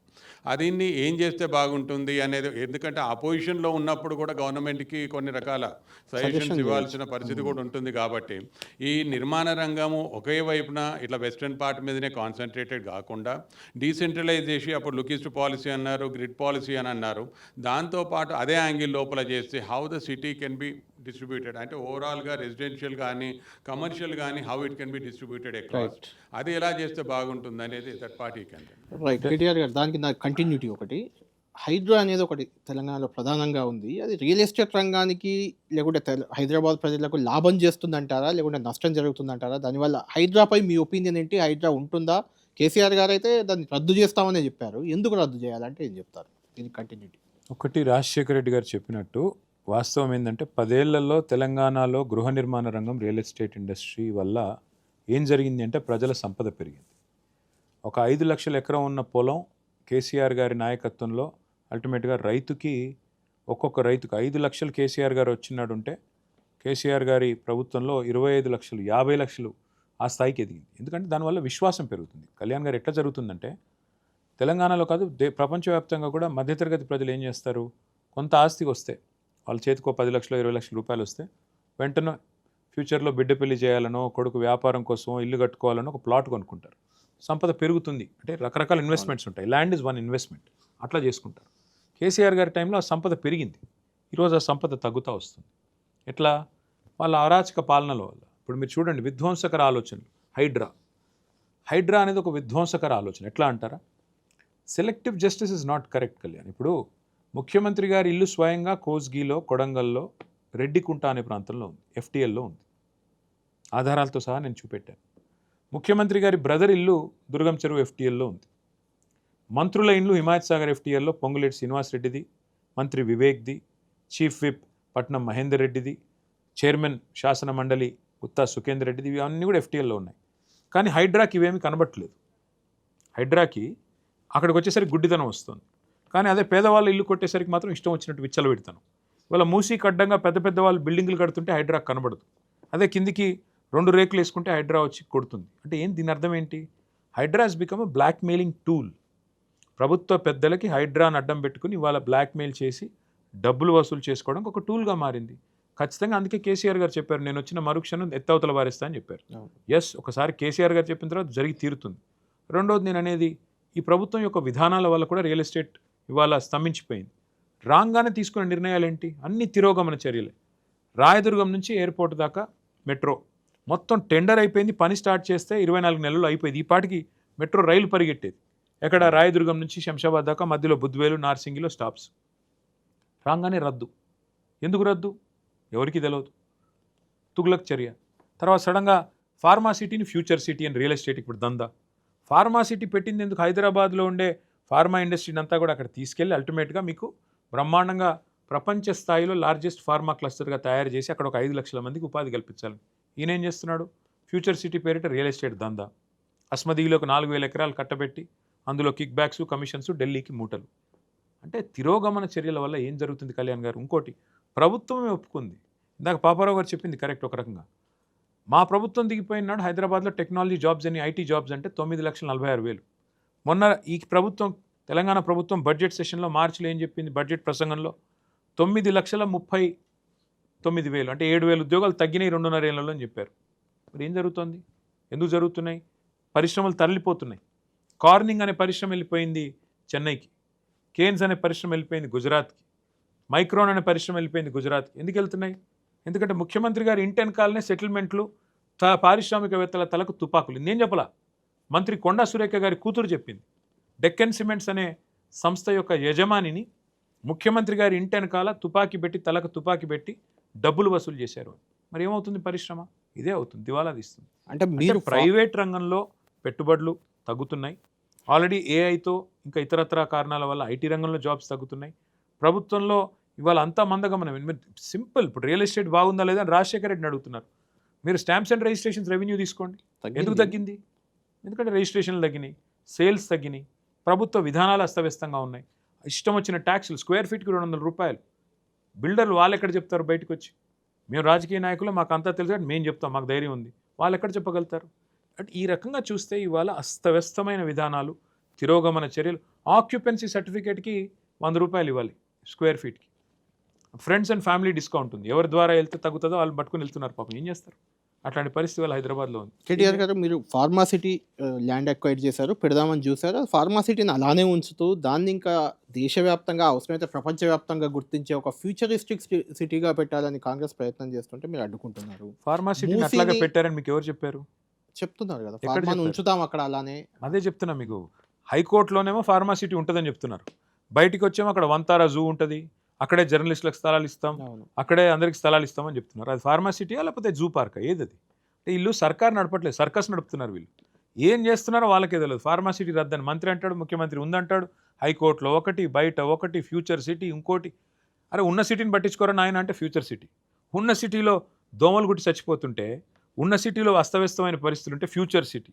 ఈ గ్రాఫిక్స్ మాయాజాలంతో, మీడియా మేనేజ్మెంట్తో, డైవర్షన్ టాక్టిక్స్తో ఎక్కువ రోజులు బతకలేరు కళ్యాణ్ గారు. మూసీ పునరుజ్జీవం అలాంటి కార్యక్రమం మీరు తీసుకుంటే దాన్ని మేము కంటిన్యూ చేస్తున్నాం, దీన్ని అడ్డుకుంటుంది బీఆర్ఎస్. ఒకటి అంటున్నా కళ్యాణ్, మిమ్మల్ని గెలిపించింది ఏ బేసిస్లో గెలిపించారు?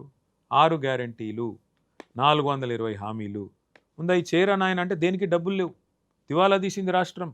ఎత్తిపోయింది, నన్ను ఢిల్లీకి పోతే దొంగలాగా చూస్తున్నారు అని చిల్లర మాటలు. మరి దేనికి డబ్బులు లేవు, నీకు రైతు బంధు పెంచేదానికి డబ్బులు లేవు, రైతుకు టైంకి డబ్బులు ఇచ్చేదానికి డబ్బులు లేవు, ఆఖరికి సంచులు కొనేనికి టైం లేదు, కొనుగోలు కేంద్రాల కాడ డబ్బులు లేవు, మహిళలకి 2500 ఇచ్చేదానికి డబ్బులు లేవు, ముసలోళ్ళకి 4000 పెన్షన్ ఇచ్చేదానికి డబ్బులు లేవు, ఫీజు రీయింబర్స్మెంట్కి డబ్బులు లేవు, ఆరోగ్యశ్రీ బకాయిలు కట్టడానికి డబ్బులు లేవు, కానీ మూసీకి డబ్బులు ఉన్నాయి. ఎందుకు? ప్రయారిటీస్ ఏంటి నీవి? ఇది ప్రజలు అడుగుతున్న ప్రశ్న ఈరోజు. చేయి మూసి ఎవడొద్దన్నాడు? 16,000 కోట్లలో చేయడానికి మేము అన్ని ప్రణాళికలు రూపొందించాం, 32 STPలు కట్టాం, ఆల్రెడీ మల్లన్న సాగర్ కట్టాం. ఇంకొక మాట, విచిత్రమైన మాట, కాళేశ్వరం కూలేశ్వరం అయిపోయింది అంటాడు. ఇవాళ మూసికి నీళ్ళు ఎక్కడి నుంచి చేస్తున్నారండి? మల్లన్న సాగరే కదా. మరి కాళేశ్వరం కూలేశ్వరం అయిపోతే మల్లన్న సాగర్ ఎక్కడిది కాళేశ్వరం లేకపోతే? ముఖ్యమంత్రికి కనీస అవగాహన ఉందా? ఏం మాట్లాడుతున్నాడు? గోదావరి నీళ్లను నీ నెత్తి మీద, హైదరాబాద్ నెత్తి మీద తెచ్చిపెట్టింది కేసీఆర్ గారు కాదా? అది కాళేశ్వరం కాదా? మల్లన్న సాగర్, కొండపోచమ్మ సాగర్. మూర్ఖంగా మాట్లాడడం, తెల్లారు లేస్తే అదే ఒకటే అబద్ధాన్ని 100 సార్లు చెప్పడం. ప్రజలు అడుగుతున్నారు ఇవాళ. నీకు 200 కోట్లు పెట్టి మిస్ వరల్డ్ చేస్తావు, అందాల పోటీలు పెడతావు, 200 కోట్లు పెట్టి మెస్సీతో ఫుట్బాల్ ఆడతావు, నీ ఇంటి పక్కన జూబ్లీ హిల్స్లో ఆయన రాజసౌధం సరిపోవట్లేదంట, మర్రి చెన్నారెడ్డి ఇన్స్టిట్యూట్లో బోడీ ప్యాలెస్ అని కొత్త దొడ్డు కట్టుకున్నాడు 200 కోట్లు పెట్టి, పక్కన ఒక 5 కోట్లు పెట్టి ఫుట్బాల్ గ్రౌండ్ కట్టుకున్నాడు. అంటే ఇవన్నీ ఇంత ప్రజాధనాన్ని వృధా చేస్తూ, ఇష్టానుసారంగా పరిపాలన చేస్తూ, ప్రజలకు ఇచ్చిన వాగ్దానాలు అమలు చేయమంటే మాకు చేత కాదు, అప్పుల పాలైపోయింది. మరి వీటికి ఎక్కడి నుంచి వస్తున్నాయి డబ్బులు? ఫుట్బాల్ ఆటలకు డబ్బులు ఉంటాయి, అందాల పోటీలకు డబ్బులు ఉంటాయి, మీరు 3వ ఇల్లు 4వ ఇల్లు కట్టుకోవడానికి డబ్బులు ఉంటాయి, కానీ ప్రజలకు ఇచ్చేదానికి మాత్రం డబ్బులు ఉండవా? అందుకే ప్రజలు అడుగుతున్నారు, 6 గ్యారంటీల సంగతి ఏమైంది? 420 హామీలు ఏమైంది? SC STలకు మీరు ఇచ్చిన డిక్లరేషన్ ఏమైంది? ఇవన్నీ అడిగితే సమాధానం చెప్పకుండా మా మీద దాడి చేస్తారు. రైట్. కేటీఆర్ గారు, ఫైనల్గా ఉమెన్ ఎంపవర్మెంట్ సంబంధించి ఒక మంజుల గారు ఉన్నారు. సారీ అండి, లాస్ట్ దాకా మిమ్మల్ని ఇబ్బంది పెట్టినట్టు. మంజుల గారు చెప్పండి. నమస్తే సార్. నమస్తే. నా పేరు మంజుల రావుజూపల్లి, SMS groups founder and chairman. ముందుగా మీకు హ్యాపీ బర్త్డే సార్. నేను ఒక రియాల్టర్. నేను 2008లో ఇలాగే చూస్తున్నాను. 2010 తర్వాత ఎప్పుడైతే బీఆర్ఎస్ గవర్నమెంట్ వచ్చిందో దాని తర్వాత రియల్ ఎస్టేట్ అనేది చాలా పుంజుకుంది. రియల్ ఎస్టేట్ ఒక్కటే కాదు, దానికి కనెక్ట్ అయ్యి ఎన్నో వ్యవస్థలు, ఎంతోమంది డిపెండ్ అయి ఉంటారు. అలాంటిది ఏంటి అంటే, ఇప్పుడు మా సమస్య ఏంటి అంటే, ఎక్కడికి వెళ్ళినా ఆర్థిక సంక్షోభం. ఏంటి అంటే, అసలు కొనాలా వద్దా, తీసుకోవాలా వద్దా, ఇట్లా అయిపోయింది, అట్లా అయిపోయింది. మనకి ఏమైందంటే, ఇందాక హైడ్రా గురించి చెప్పున్నారు సార్. మనం వెంచర్ వేసిన ఒక 5 కిలోమీటర్ల దూరంలో కూడా కస్టమర్ వచ్చి భయపడుతున్నాడు. ఏంటంటే, మేడం ఇది ఫ్యూచర్లో వెళ్ళిపోతుందేమో, మాకు భయం అవుతుంది. అంటే ఈ క్వశ్చన్తో ఏమవుతుంది అంటే, మేము బిజినెస్ చేయాలనుకున్న రియల్ ఎస్టేట్ వ్యవస్థ పెట్టుకున్న వాళ్ళు, వ్యాపారస్తులు ఏమవుతున్నారంటే, అసలు ఏం జరుగుతుంది, అసలు గవర్నమెంట్ ఎటు పోతుంది, ఏం జరుగుతుంది అనే దానిలో మేము చాలా భయపడిపోతున్నాం సార్. మళ్ళీ బీఆర్ఎస్ గవర్నమెంట్ వచ్చిన తర్వాత కూడా మాకు వీళ్ళు చేసిన అరాచకం నుంచి, వీళ్ళు చేసిన అస్తవ్యస్తమైన పరిస్థితి నుంచి బయటికి రావడానికి, సర్దుకోవడానికి ఒక 2-3 ఏళ్ళు పడుతుంది. ఎందుకంటే అంత చండాలం చేస్తున్నారు వీళ్ళు, మామూలుగా చేయట్లేదు. అది నేనేదో ఆక్రోషంతో చెప్పట్లేదు. తెలంగాణని ప్రేమించే ఒక పౌరుడిగా చెప్తున్నాను. బాధాకరమైన పరిస్థితి, ఉన్న వ్యవస్థల్ని ధ్వంసం చేస్తున్నారు. ఉదాహరణకి దివ్యంగా కరెంట్ వచ్చేదండి, హైదరాబాద్లో పవర్ కట్స్ ఉండేది కాదు. వీళ్ళు వచ్చాక ఏం రోగమో, బాగున్న కరెంటుని కూడా చెడగొడుతున్నారు. అంటే మేము వచ్చిన నాడు పవర్ ఇన్స్టాల్డ్ కెపాసిటీ 7,700 మెగావాట్స్, మేము దిగిపోయే నాటికి 24,000 మెగావాట్లు. అంటే అవసరానికంటే ఇంకెక్కువే ఉంది పవర్ సప్లై. మరి ఏమైందో, వీళ్ళకి నడపడం చేత కావట్లేదా, మరి ఏందో తెలియదు. పవర్ కట్స్ ఇప్పుడు హైదరాబాద్లో విచ్చలవిడిగా. రెండవది మీరు చూస్తే వాటర్, అసలు హైదరాబాద్లో డ్రింకింగ్ వాటర్ సమస్యని మొత్తం గోదావరి నీళ్ళు, కృష్ణా నీళ్ళు తెచ్చి ఎవ్రీడే వాటర్ ఇచ్చే పరిస్థితి తీసుకొచ్చాం. ఇప్పుడు మళ్ళీ ఏమైందో తెలియదు. ఇప్పుడు ట్యాంకర్లు హైదరాబాద్లో విచ్చలవిడిగా 15,000 ట్యాంకర్ల పైన ఒక్కో రోజుకి, ఆ టైప్లో ఇవాళ నెలకి విపరీతంగా ట్యాంకర్లు మళ్ళీ.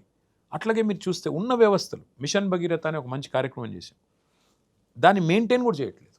అంటే కోపం, కేసీఆర్ గారు అంటే కోపంతో ఎక్కడ కేసీఆర్ గారిని గుర్తు చేసుకుంటారు ఒక్కొక్క నీటి బొట్లో అని చెప్పి, అట్లా కూడా కేసీఆర్ గారి మీద కోపంతో దాన్ని మెయింటైన్ చేయట్లేదు. ఉన్న వాటిని చెడగొడుతున్నారు, కొత్త వాటిని చేయకపోతే పర్వాలేదు, ఉన్న వాటిని చెడగొడుతున్నారు. రియల్ ఎస్టేట్ సెక్టర్ అన్నారు మీది.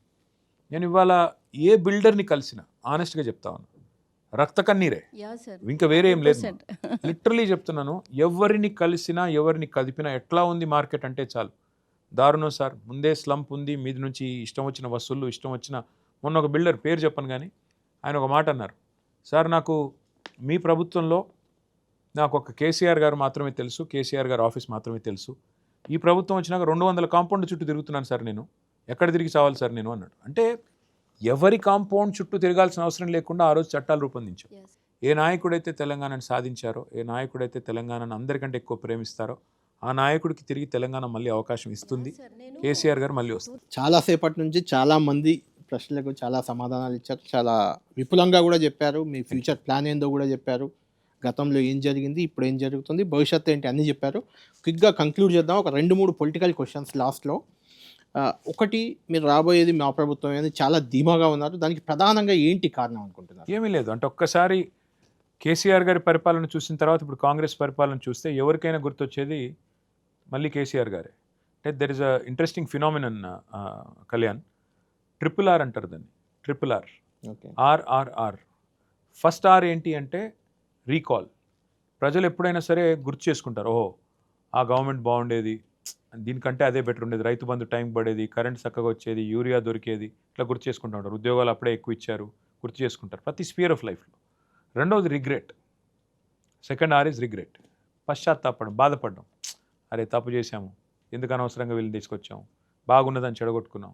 మూడవది revolt. So recall, regret, revolt. Revolt ఎప్పుడు కనబడుతుంది? ఇప్పుడే కనబడదు, ఇంకొక సంవత్సరంన్నర పోవాలి, అప్పుడు తిరుగుబాటు చూస్తారు. కాంగ్రెస్ వాళ్ళని ఊరూరా పరుగులెత్తించడం కూడా మీరు చూస్తారు. నేను ఈరోజు చెప్తున్నా, రాసి పెట్టుకోండి. వాళ్ళ ఢిల్లీలో ఏ సీన్స్ అయితే చూస్తున్నారో తెలంగాణలో ఆ సీన్స్ భవిష్యత్తులో మీరు చూస్తారు. కాంగ్రెస్ ప్రభుత్వానికి వ్యతిరేకంగా ప్రజలు కదం తొక్కుతారు, గ్రామ గ్రామాన కాంగ్రెస్ నాయకులను పరుగులు పెట్టిస్తారు. ఇది గుర్తుపెట్టు అని మీరు అంటున్నారు.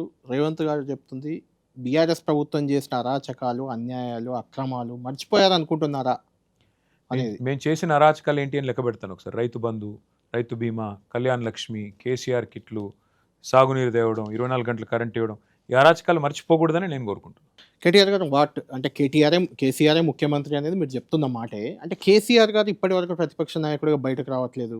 కేసీఆర్ కేవలం డైరెక్షనే, యాక్షన్ అంతా కేటీఆర్దే అంటే ఏమంటారు? కేసీఆర్ గారు ఇవాళ ఆయన ఏజ్ అనండి, ఆయన ఎక్స్పీరియన్స్ అనండి, ఆయన స్థాయి అనండి, ఇవాళ నేను ఒకటే అడుగుతున్నా కళ్యాణ్, ఎందుకు రావాలి కేసీఆర్ గారు బయటికి? ఎవరి కోసం రావాలి? రేవంత్ రెడ్డి గారి కోసమా? ఆయన కోరుకుంటున్నాడనా? ఏదో ఆయన తెల్లారలేస్తే మాట్లాడే బూతులు వినడానికా? రక్తం చల్లండి, ఒక రక్త పిశాచిలాగా రక్తం చల్లండి అనే మాట ఎవరైనా ముఖ్యమంత్రి మాట్లాడంగా మీరు విన్నారా? బడివే అనే అన్పార్లమెంటరీ మాటలు అసెంబ్లీలో మాట్లాడడం ఎప్పుడైనా విన్నారా? ఈ పనికి మాలిన మాటలు వినడానికి కేసీఆర్ గారు రావాలా? డెఫినెట్గా కేసీఆర్ గారు తయారు చేసిన సైనికులం మేమందరం ఉన్నాం, ప్రజల తరపున నిలబడుతున్నాం. ఏ సమస్యలో మేము ముందులేం. వాళ్ళ బీఆర్ఎస్ కాకపోతే అసలు ఈ రాష్ట్రంలో ప్రతిపక్షం ఉందా?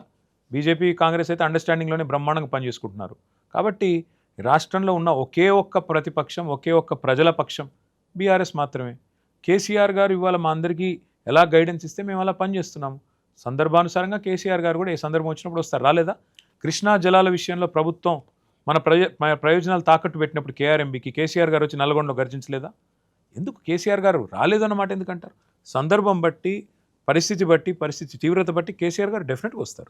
అధికారంలో ఉన్నప్పుడు కొంత పార్టీని నిర్లక్ష్యం చేశారు, అంటే పార్టీ నాయకత్వాన్ని మీరు పెంచుకోలేకపోయారు గ్రౌండ్లో అనేది ఒకటి ఉంది కదా. ఇప్పుడు కూడా మీరు వర్కింగ్ ప్రెసిడెంట్గా మీరు పార్టీని కథం దొక్కిస్తారని అనుకుంటే మీరు కూడా దాన్ని ఇంకా పెంచట్లేదు, గ్రౌండ్ లెవెల్ నాయకత్వాన్ని. పార్టీ ఒక వ్యవస్థ నిర్మాణం అనేది జరగట్లేదు. పార్టీ నాయకత్వం లేకపోతే, నాయకత్వ లోపం ఉంటే 2 ఎలక్షన్లు ఎట్లా గెలుస్తాము ఒంటరిగా? అది కూడా వాళ్ళు, నేను ఒక మాట అడుగుతా బ్రదర్, 2014 ఒంటరిగానే గెలిచాం, 18లో ఒంటరిగానే గెలిచాం, 23లో కూడా మేము ఓడిపోయింది ఎంత? వెంట్రుకవాసి తేడాతో 4 లక్షల ఓట్లు, మొత్తం 4 కోట్ల జనాభా ఉండే తెలంగాణలో మేము ఓడిపోయిన తేడా జస్ట్ 4 lakhs. కాబట్టి పార్టీ బలంగా ఉంది, అందులో ఏం డౌట్ అక్కర్లేదు. ఇవాళ వాస్తవం ఏంటి అంటే ఏ పార్టీ కంటే కూడా మాకు నెట్వర్క్ బలంగా ఉంది.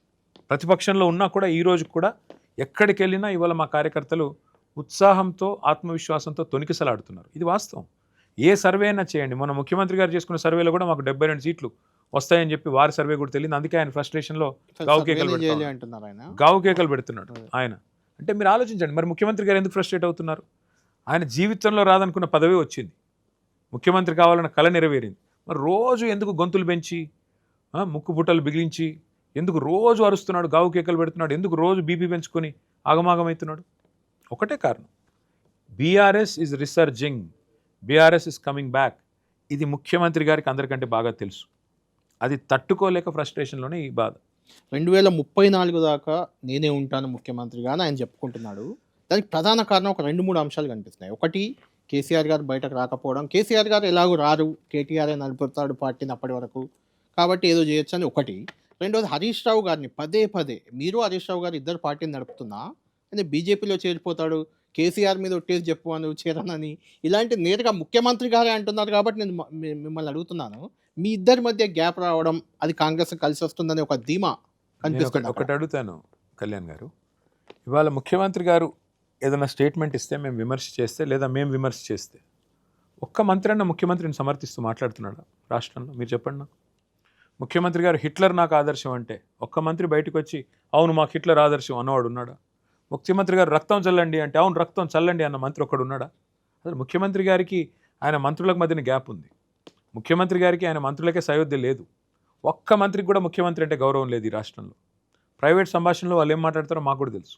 నేను చెప్పి వాళ్ళని ఇబ్బంది పెట్టను, కానీ వాళ్ళ ఈ రాష్ట్రంలో కాంగ్రెస్ శాసనసభ్యుడు ఒక్కడికి కూడా ముఖ్యమంత్రి అంటే గౌరవం లేదు. ఎందుకంటే వాళ్ళకి తెలుసు ఈయన స్థాయి ఏంటో. ఈయన అంటారు చూడ భాగ్యలక్ష్మి బంపర్ డ్రా టైప్లో ఒకటి తగిలింది ఆయనకి. అదే కోతి కొబ్బరి చిప్పు దొరికినట్టు వాళ్ళ రాష్ట్రం దొరికింది. ఏదో మాట్లాడుతూ ఉంటాడు. నేను అందుకే ముఖ్యమంత్రి గారికి నేను సూటిగా కెమెరాలో చూసి చెప్తున్నా, రేవంత్ రెడ్డి గారు కలాం గారు ఏం చెప్పారంటే, ప్రెసిడెంట్ అబ్దుల్ కలాం గారు, కళలు కనండి కథలు చెప్పకండి. అంటే బీజేపీ చాలా రాష్ట్రాల్లో చేసిన ప్రయోగమే కదా అది. అంటే పార్టీలను చీల్చడం, ఒక బలమైన నాయకుడిని ఆకర్షించడం, ఒత్తిడి చేయడం, వాట్ ఎవర్. ముఖ్యమంత్రి గారు కూడా అదే అంటున్నారు. అలాంటి అంటే హరీష్ రావు గారు అట్లా పార్టీ మారే ఛాయిస్ ఏమైనా ఉందా? పాపం హరీష్ రావు గారు ఎన్నిసార్లు చెప్తారో నేను ఎన్నిసార్లు చెప్పాలి. ఇప్పుడు ముఖ్యమంత్రి గారికి దింపుడు గల్లం ఆశ ఉండొచ్చు. బీఆర్ఎస్ ఏదో విచ్ఛిన్నం అవుతుంది, ఏదో జరిగిపోతుంది, నాకు సందు దొరుకుతుంది, నేను డైరెక్ట్గా ఎట్లాగూ గెలవలేను, మంచి పనులు చేసి ప్రజల మనసు గెలవలేను, కాబట్టి ఏదో అవతల వాళ్ళన్నా చీలికలు పీలికలు చేసి గెలవాలని ఆయన తాపత్రయపడుతుండొచ్చు. హరీష్ రావు గారు 100 సార్లు చెప్పారు. ఇంకెన్నిసార్లు చెప్తాడు పాప ఆయన? ఎన్నిసార్లు శీల పరీక్ష పెడతారు? ఆయన ఎవరు మాట్లాడుతున్నారు? ఎవరు మాట్లాడితే మేము స్పందించాలి? 4 పార్టీలు మారిన రేవంత్ రెడ్డి గారు మాట్లాడితే మేము మాట్లాడాలా? 25 ఏళ్ల నుంచి హరీష్ రావు గారు పాపం కేసీఆర్ గారి నాయకత్వంలో నిబద్ధత కలిగిన సైనికుడిగా పనిచేస్తున్నాడు. ఇంకెన్నిసార్లు చెప్తాడు ఆయన? 100 సార్లు చెప్పాడు ఇప్పటికీ. నేను పార్టీ మారను, జీవితాంతం కేసీఆర్తో ఉంటా అని చెప్పాడు. నా పుట్టుక టీఆర్ఎస్, నా చావు టీఆర్ఎస్ అన్నాడు. ఇంకేం చెప్తాడు ఆయన? ఎన్నిసార్లు చెప్పాలి? రైట్. కేటీఆర్ గారు ఇంకొకటి, మీరు గిఫ్ట్ ఏ స్మైల్ అని మీ బర్త్డే సందర్భంగా గతంలో అనౌన్స్ చేశారు. అది బాగా అక్కడక్కడ కొంత చేశారు, మీ నాయకులు చాలా పెద్ద ఎత్తున చేశారు కార్యక్రమం ఒకటి. రెండోది, కేటీఆర్ గారు అంటే ఇంతకుముందు చెప్పారు, భరద్వాజ గారు కూడా వాట్సాప్ పెడితే రియాక్ట్ అయ్యే వాళ్ళు ఇంతకుముందు అని. ఇప్పటికి కూడా అఫ్కోర్స్ మీరు ట్వీట్లకు రియాక్ట్ అయినంత జనానికి నేరుగా రియాక్ట్ గారు అనే విమర్శకు ఏం చెప్తారు? ఎన్ని వచ్చినాయి అంటే బ్రదర్, ఇప్పుడు మీరు చాలా మందికి ట్విట్టర్లో రియాక్ట్ అవుతారు. ఇప్పుడు నేను ఇక్కడ నుంచి బయటికి పోతే ఆ ఫోన్ ఓపెన్ చేస్తే 200 మెసేజ్లు ఉంటాయి. అవును. ట్విట్టర్లో ఇంకో 200-300 ఉంటాయి. ఎన్నిటికి రియాక్ట్ అవుతాము? కొన్నిటికి అవ్వచ్చు, కొన్నిటికి కాకపోవచ్చు. నేను కూడా మనిషినే కదా. ఫోన్లు వస్తాయి, నెక్స్ట్ మీటింగ్కి పోవాలి, నెక్స్ట్ ఇంకోటి ఉంటుంది. కొన్నిటికి ఇంపార్టెంట్ అనుకున్న వాటికి, ప్రయారిటీలో ఉన్న వాటికి కొన్నిటికి రియాక్ట్ అవుతాం, కొన్నిటికి కాలేము. అందరం మానవ మాత్రమే కదా. కాబట్టి కొన్ని ఏమైనా పొరపాట్లు జరుగుతున్నాయేమో, నాకు అంతకంటే ఎక్కువ చెప్పలేను కానీ. But yes, wherever there was a situation that demanded my attention, I responded always. చాలా వరకు మీరు అవుతూ ఉంటారు, అక్కడక్కడ కనిపిస్తుంటాయి కూడా. ఫైనల్గా చెప్పండి, మీ ఈ ఇంటర్వ్యూ చూస్తున్న కార్యకర్తలకు కానీ ప్రజలకు కానీ వాట్ ఎవర్ 2.5 ఏళ్ళు, ఇంకా 2.5 ఏళ్ళు మీ కార్యాచరణ ఏంటి? ఏ రకంగా యాక్టివ్గా ఉండబోతున్నారు? మళ్ళీ మీరు అధికారంలోకి వస్తే ఏం చెయ్యలేదు, ఏం చేద్దాం అనుకుంటున్నారు? ఇవన్నీ ఒక నిమిషంలో చెప్పాను. తెలంగాణకి ఫైనల్గా మేజర్ చెప్పండి, 1-2. నేను చెప్పేది ఒకటే, ఒక అధికారంలోకి వస్తే కాదు, అధికారంలోకి వస్తాము. మళ్ళీ కేసీఆర్ గారు ముఖ్యమంత్రి అవుతారు. గతంలో కంటే మెరుగైన పాలన అందిస్తాం. గతంలో ఏమైనా చిన్న పొరపాటు జరిగింటే అవన్నిటినీ సవరించుకుంటాము. తప్పకుండా మెరుగైన పరిపాలన అందిస్తాం. నెంబర్ 1. ఈ 2.5 ఏళ్ల కాలం అని చెప్పి మనం ఏం బాధపడాల్సిన అవసరం కానీ ఇంకోటిగానే ఏం లేదు. మనిషి జీవితంలో ఎత్తు పల్లాలు తప్పవు, గెలుపు ఓటములు తప్పవు. అట్లాగే పార్టీకి కూడా ప్రస్థాన ఉత్థానాలు తప్పవు. ఆ క్రమంలో ఇప్పుడు మనకి జరిగిన ఈ సెట్ బ్యాక్ ఏదైతే ఉందో చిన్న సెట్ బ్యాక్ మాత్రమే. But I appeal to all of our BRS brothers and sisters, let us make sure that our comeback will be greater than this setback. That's all I'm going to say. Thank you. Right. Thank you, KTR garu. Thank you, brother. Wish you happy birthday. Thank you very much. ఈ అకేషన్లో ఇంత time మాకు కేటాయించి మీరు interview ఇచ్చినందుకు చాలా ధన్యవాదాలు. Thank you, Kalyan garu. Thank you very much.